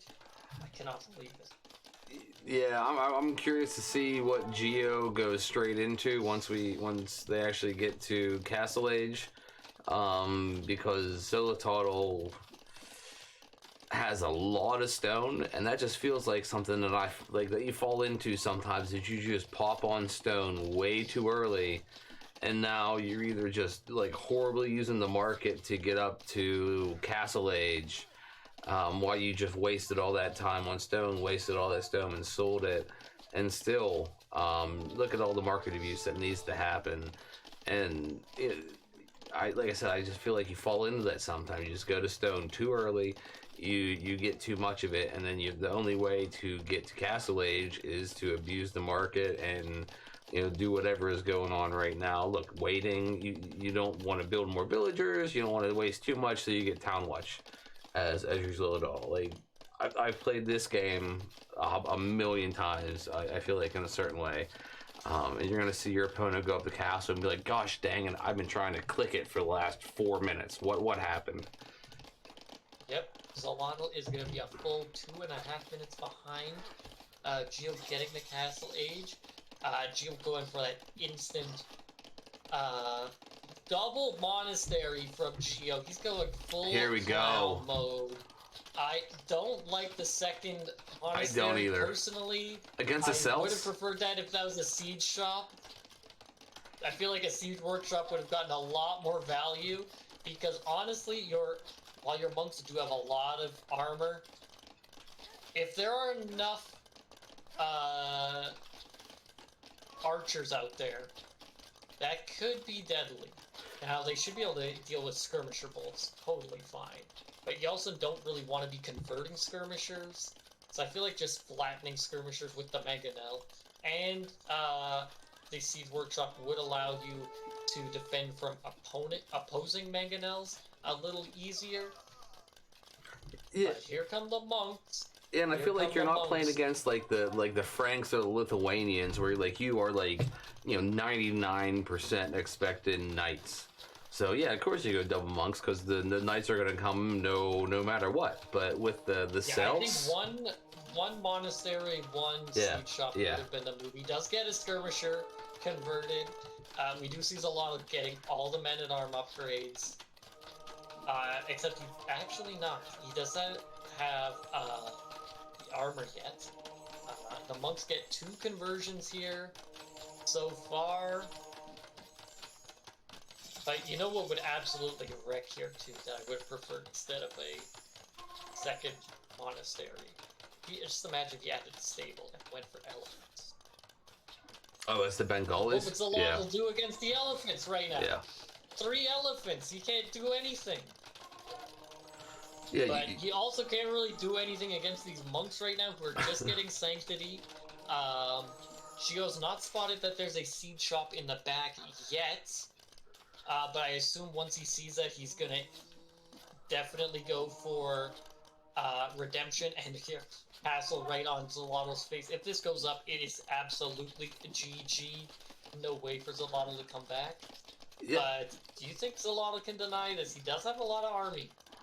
I mean, he's a lot of army. It's mostly skirms though. I mean, there's a couple man in arms, and with the monks that Gio has forward, there's the potential. He's using all his monk juice on one skirmisher. No. He switched in time. Oh, but here come the mango. Can the mangonel? Big shot. Gets one monk. Gets a skirm.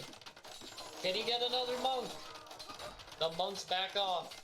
Oh, I think it's going up. Yeah. He gets a bill. And it goes down. Castle goes up. There are 7 monks on the field. The skirms go down. It doesn't matter. That castle is up. The skirms get converted. And Gio goes for a 3rd TC. Second TC has to go in the back for Zalalo, and yeah, all the monks are here. We see Fervor coming in. I cannot wait. I'm sure we are going to see Redemption come in eventually. Yeah. There is Redemption. I'm guessing we're going to see some Ratha as well. Might as well make some. That'll be great taking out the siege, unless you really just want to convert it. And I mean, once that castle goes up, I mean, what are you thinking as Zola total? There's only so much success. Well, I don't even know what you make against a full monk army. Like, you had to have gone full crossbow, I think, is the only thing. Oh yeah, like before the monks were even out there. So yeah. But yeah, GG is called. Gio takes it, and we are moving on to game number 3, where Zalotl, as we pointed out earlier, has to play as the Koreans on Volcanic Island, whereas Gio gets his choice between Turks and Cumans. Which civ would you rather, you think Gio should pick here? So, I don't know. Turks or Cumans? In a weird way, like, Turks and Cumans are both civs that I feel confident about, but on different types of maps. And well, the map is Volcanic Island. So on Volcanic Island, I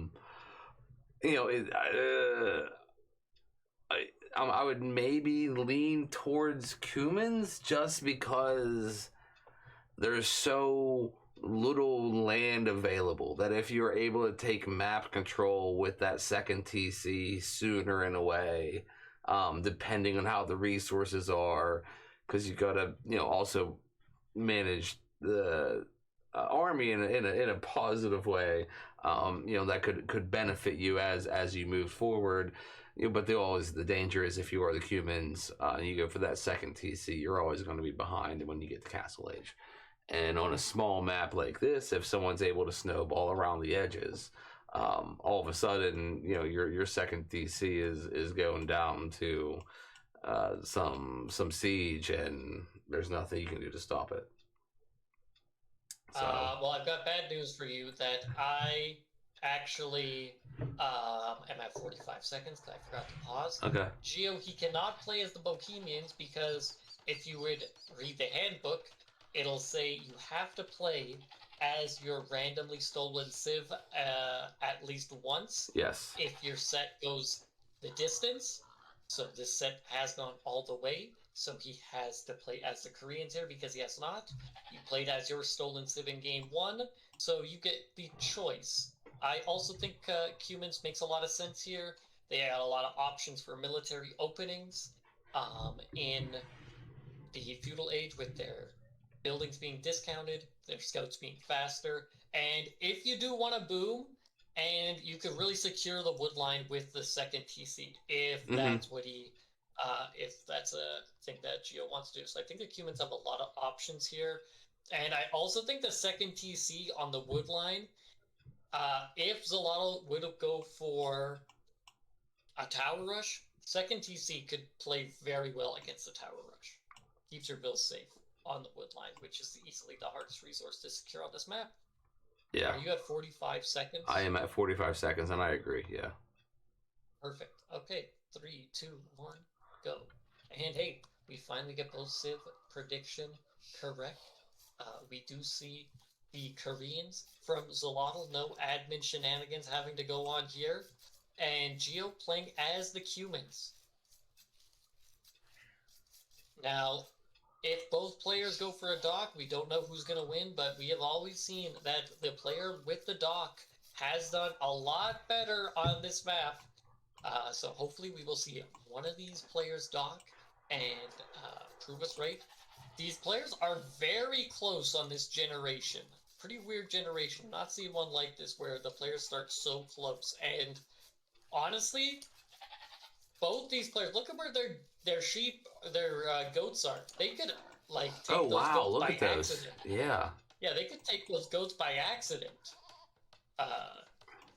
Not even attempting true lane here. If Geo was just gonna continue forward, at that, so close, just a little bit. So close.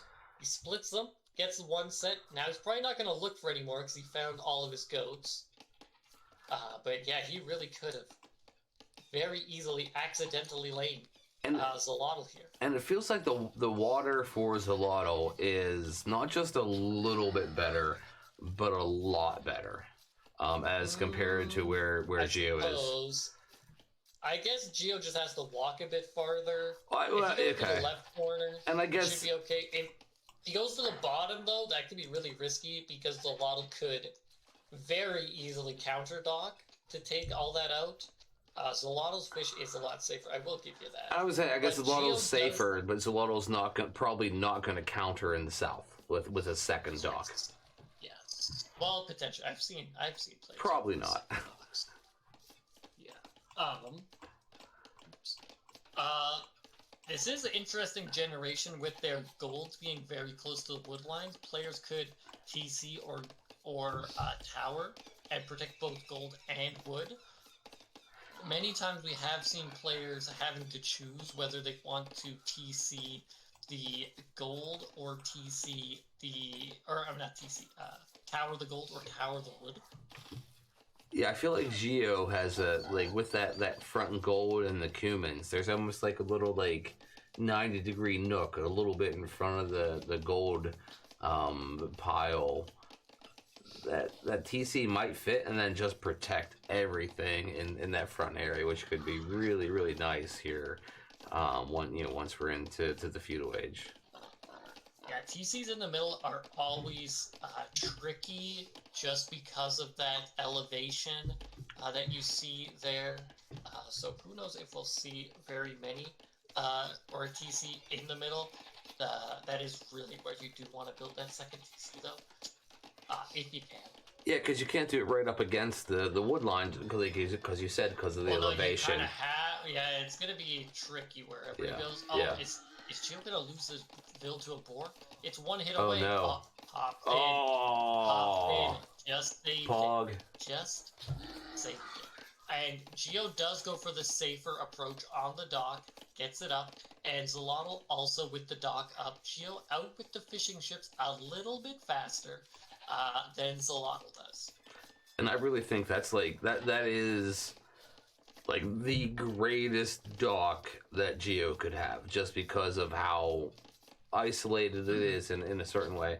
And I didn't look at the. So the dock is going to be even for. Oh my goodness! And Geo doesn't even have the scouting to know that that's a great dock. Like that's amazing. Well, I think he could figure out that because the map is consistent-ish, whereas in the corners is always the best spot to dock. And I guess he just now found. Yeah, he did actually get kind of lucky because he did just find Zolotl now. He very easily could have docked the southern pond and been in a little bit of a rough spot. Yeah, I mean, because that one directly to the south would have been fine, but like we said, it could have been contested. But that one in the back there's no way that Zolotl is ever going to contest it. And look at this, Geo is up right? a lot faster a to lot. the feudal age. What is he gonna do with this uptime advantage? He doesn't have a barracks yet. He's got a lot on wood. Are we gonna see that second TC? He is going to gold right now too. 4 on the gold. A curious move. That's looking like a archer build, but he doesn't have the barracks. And Yeah. he's just banking it. Oh, he's going for the barracks now. A little late. I think he's not gonna really get the most vills, out of this edge, or this feudal age edge. Yeah, because he's not gonna be able to instantly drop that barracks or that range like you would have liked, which is what I'm guessing he's gonna go for here. Maybe he could build the range now. There it is. Build the range. He does need the house. Double range, no house yet though. Look at this. This is rough. He has both those villagers tasked to the range instead of one building the house, and now he's mega housed. Yeah. Mega housed here, and Zolotl's open up quite the villager lead. And let's see, are they both going to go to the second range? Yeah, this could be. Oh, there they go. Oh, no. But he did build a house elsewhere. He's building houses on the front. So that really cost him about one villager. There. Didn't cost him any army because the range wasn't up yet. And what is Zolotl going for here? And Zolotl doesn't have the barracks built. He does have that, yeah. But he also isn't on gold yet. So I don't think he was planning for an aggressive opening, regardless. He is imagining that Geo is going to go for a stable because he has added in the spearman already without even checking. And Zolotl will win this scout war, but he brings them back right to this archer. And I do think Zolotl probably could have taken that fight and won. Yeah, and Zolotl seems to, I don't know, be a little like over committed with villagers to food. Like they're just so close. How does he have 800 food? I didn't even notice this. That's ridiculous. Yeah, only 3 ships too, 3 fishing ships. Like how they got there. How did he do this? I guess he has so many on berries, and Geo hasn't really taken that many berries. But yeah, he could make a lot of scouts with this if he wanted to.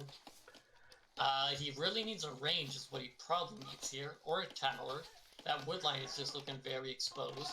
Tower is coming down. 7 archers here, though. They could really delay this tower, or straight up deny it. But these archers have no counter right now for Zolotl. Not even building a range to try to deal with these.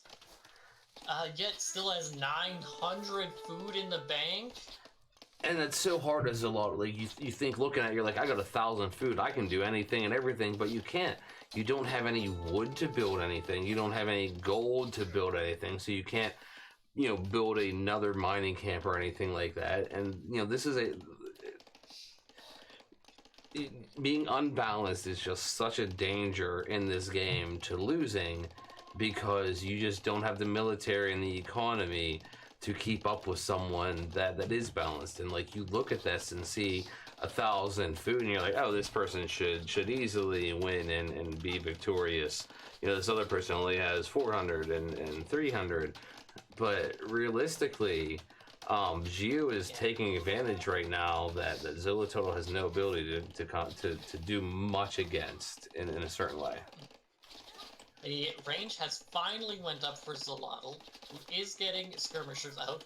Randy in chat wants to know where the second TC is. Well, you can ask Geo, also in chat, and also playing as the humans. I think he wants to really kill in the feudal age, and is not going to spend his resources on a second TC. The skirmishers are out, and they do automatically get the armor upgrade for free. But Geo should easily be able to transition into a stable here. It only costs 75 wood as the humans. And that would totally counter the skirmishers. His scouts are also faster. Little sloppy from Geo, loses 2 archers for free. But behind this, Geo has completely walled up, and he's pretty close to clicking up to the next age, if that's what he wants to do here. Whereas Zolotl has the resources-ish to click up, but is completely unbalanced now, has 13 villagers on gold, and is looking pretty rough here for Zolotl economy-wise. But he has finally been able to force off these archers, and as we say that, Geo is up to the next stage. And Geo had 800 wood when they clicked up to Castle Age. Imagine if there was a market out there several minutes ago. I don't know. It just... Yeah, I think Geo's done an okay job. He's gonna drop some TCs in Castle Age. I really think he needs to add a stable in now. And Knights, Step Lancers would be really, really good to deal with the skirmishers, obviously. But look at this spot. Geo spots all those villagers trying to go out to that stone pile. Zolotl, now that I'm looking at it, got pretty screwed with the stone positions. Really only has... the stone positions are rough for Zolotl here. And just like we said, Geo, with that stable addition, I think he should open with some Step Lancers. Step Lancer crossbows and crossbow could be extremely potent against this Korean comp. Pure skirmisher, and I guess a few spearmen mixed in. Yeah, that stone is just a little, a little bit of a long walk, a little bit isolated for Zillototal as compared to Geo, but it's just, there's just so much wood and so much resources that Geo has sort of left on the Geo table. Is going with the Zolotl's approach and not really using his resources there. He could easily have taken that fight, except for now when all the skirmishers get in. And the skirmishers, like we said, get the armor for free, so instant with that armor. Zolotl wanting to drop the castle here to keep everything safe, and this is really going to work for Zolotl to keep himself safe, but he is costing himself some economy here. But Geo is throwing away all these crossbows. And Geo not really interested in going out. I don't know if Geo maybe doesn't know the map or has a different strategy or so forth, but no interest in going out towards the outer rim for the stone, it seems like. And long term, that seems, yeah. He just wants to be a boomer, is what Geo is really going for. Pure booming approach. For Geo, second TC, could build the third TC, going for the monastery to presumably get the relics. The relics are all on the outer ring, and some of them, like this one in the very south, you would have to transport to get.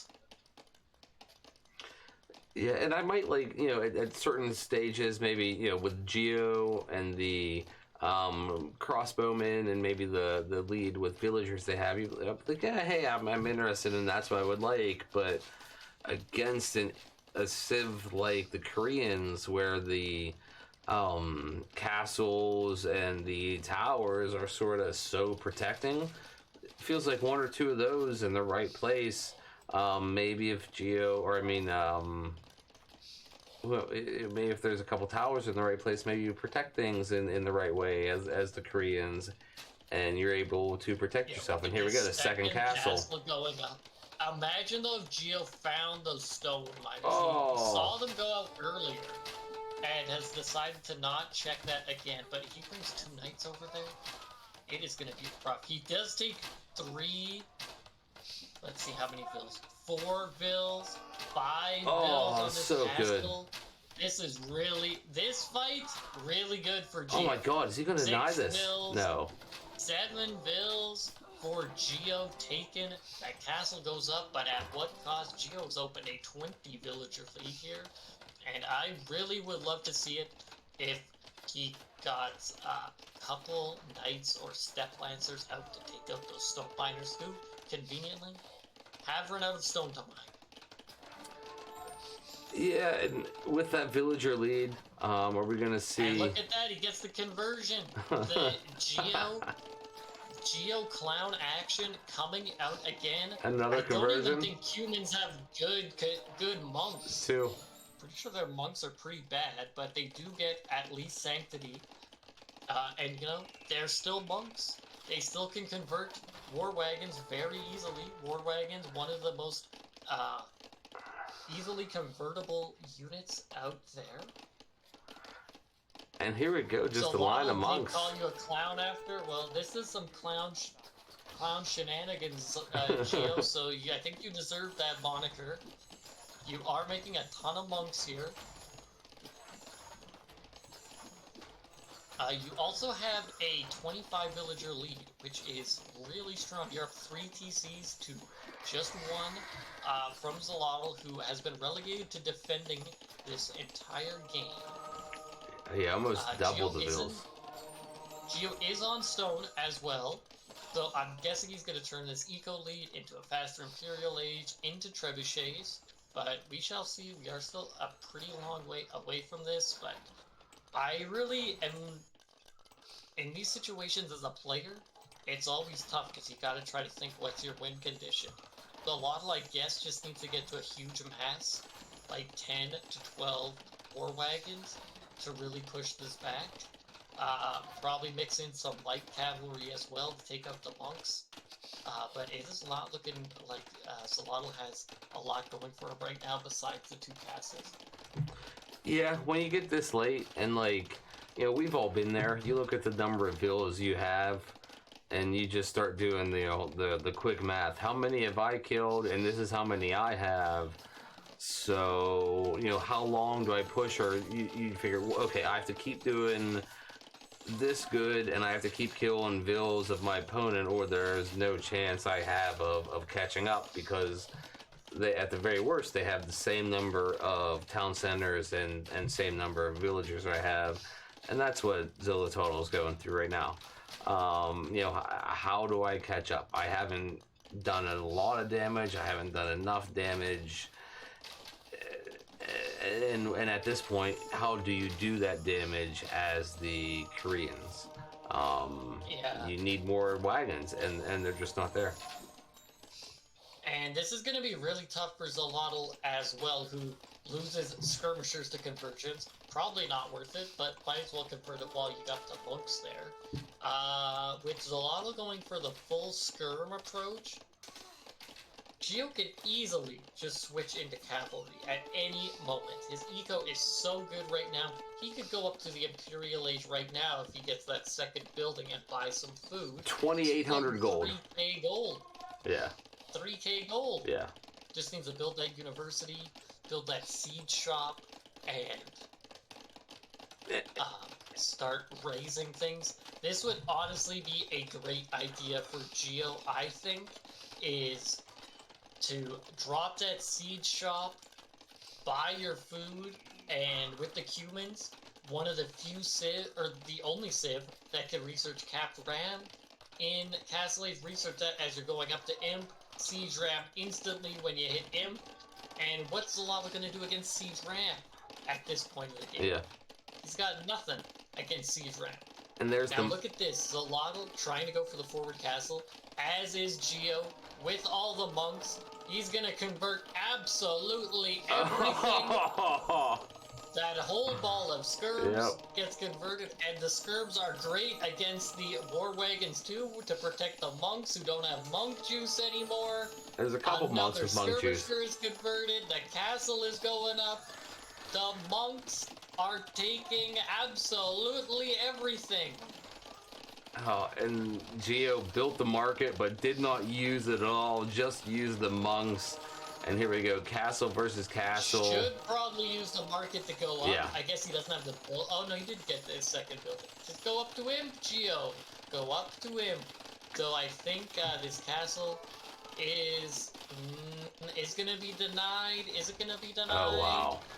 Not denied. Does go up, but like we said, Imperial Age coming in for Geo, who could drop a Siege Workshop and get Cap Rams out soon.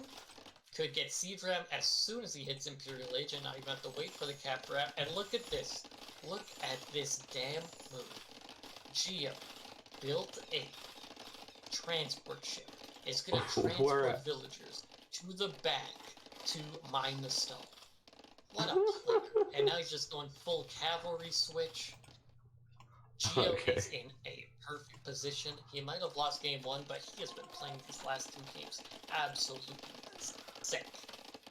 Absolutely sick stuff from Geo here. Yeah, and as Zolototal, like what if you played? What differently would you do when you did it, and would it have mattered? And it feels like just everything Zolototal did, there was an answer from Geo, or even though Geo was later to, or the fish, Geo was there perfectly in a way. And what else do you do as Zolototal? Yeah, Zolototal's been defending quite well this game, but that's the problem. He's been full defense. 3 castles, only 2 PCs. He had 1,000 food when he hit, or halfway in Feudal Age, and now he's down to 80 food when he really needs it the most. Geo's saying that he didn't win game 1 because he didn't make enough monks. Well, it's true, and maybe that's the case.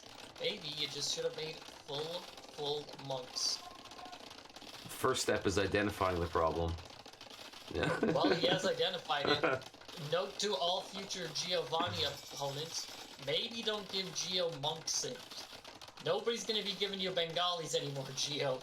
Though, I guess Cuman's not really known as a monk civ. And Geo is still pretty dominating with them.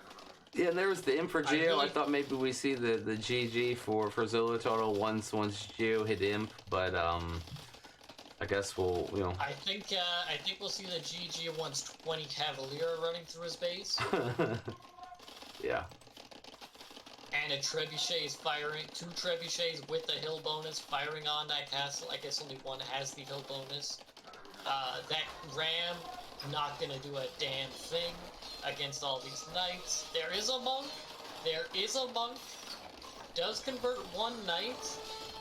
Not gonna convert the next knight. That Ram goes down. GG from Zalov, and Geo completes the reverse sweep. Well played by Geo, the clown, taking out Zalava, and this is why he's in League A of the league. Absolutely dominating with the monks on Socotra and on Volcanic Island. GG, everyone. Just a GG. Well played series. I mean, I think every game we just went back and forth of, oh, this is it, or at least I did. Game's over. This person's winning. These games were very close. I really thought that Gio was screwed in Socotra when that tower went up, when he had all the men-at-arms in his base, but he defended beautifully, came back with the monks, and Gio really took it. And then I think Gio really took it in Game 3. Yeah. Great play by Gio in Game 3, but Zolotto had the great plays in Game 1. So, a really close series, fun one to cast. And I've got bad news. I am not going to be streaming a third game, everybody. I'm getting pretty exhausted here. I'm good. We are going to call it after this one. But I did say we would go through the brackets quickly while we're live here, or anyone wanting to watch, and just for my own knowledge of what's going on in the tournament. So we'll quickly run through the brackets, and then I will be logging off and getting something to eat. We could see here, group, this is fourth bracket. All of round 2 has been played, so we are into the top bracket quarterfinals. We got Hoopla versus KJ Ricketts, Rorik versus You Never Walk Alone 27. We got Joey Noob NL, the 15 seed, making it to the quarterfinals. Nice job. Taking on Gold Roger, and that game has already happened. So Gold Roger, first player in the semifinals, but still a very nice run by Joey Noob NL there. And then we got Phantom versus Haster in the other quarterfinal matchup. Here's the losers bracket. We got our man Terry here, taking out the man with 2 broken wrists in the losers bracket. It's a great game. How rude. How rude. But you'll be playing versus Nessie or Ben Immortal in losers round 2, probably in a week or so. We see in the third round quarterfinalists, we've got blue player taking out Next Lever 2-0 in round number 2. Taking out the top seed, the admin rig top seed. Going to be playing against Fraser. We got Gio, who we just saw, going up against the Smurf Tagliola, who we saw on the weekend, I believe. Tagliola, 21 seed, making it to the round of 8. Nice job, but he's not the lowest seeded player to make it that far. Nope. The Smurf MT Explorer has not lost a game yet, and is playing against the number 2 seeded Gamble in round number 3. And in the last matchup here, we got Finwolf versus X-Raven. We can see now in the second bracket, Wildebeest Variant still hasn't happened. Still not really scheduled. Tough. Might have a coin flip there. Ace W is moving on to round 3. Shaman, the 29th seeded player, has made it to the quarterfinals. The underdog story of the tournament is going to be playing against Strode, who we saw today. What are you thinking? Can the 29 seed Shaman take out Strode? Is Shaman the true Smurf? Shaman, biggest Smurf in the Discord? What do you think, Terry? That's awesome. I was just trying to clap along to be appreciative, because you just think you're behind, so there's that mental aspect of it. So great for Showman, and go on and beat Strode. Let's go. And we also see AoE2 Hostage taking out the number 2 seeded, my brother Zark. Man, Zark's not doing too well in this tournament so far. And we also see a 27 seed making it to the quarterfinals. Randy, who is in the chat, has to play against the 27 seed Dreamer. Potentially another Smurf here. And then in the top bracket, we will see, spoiler alert, if you haven't watched T90's set, the admins have already put it in. T90 versus Running. The number 1 seeded Running has not dropped a set or game yet.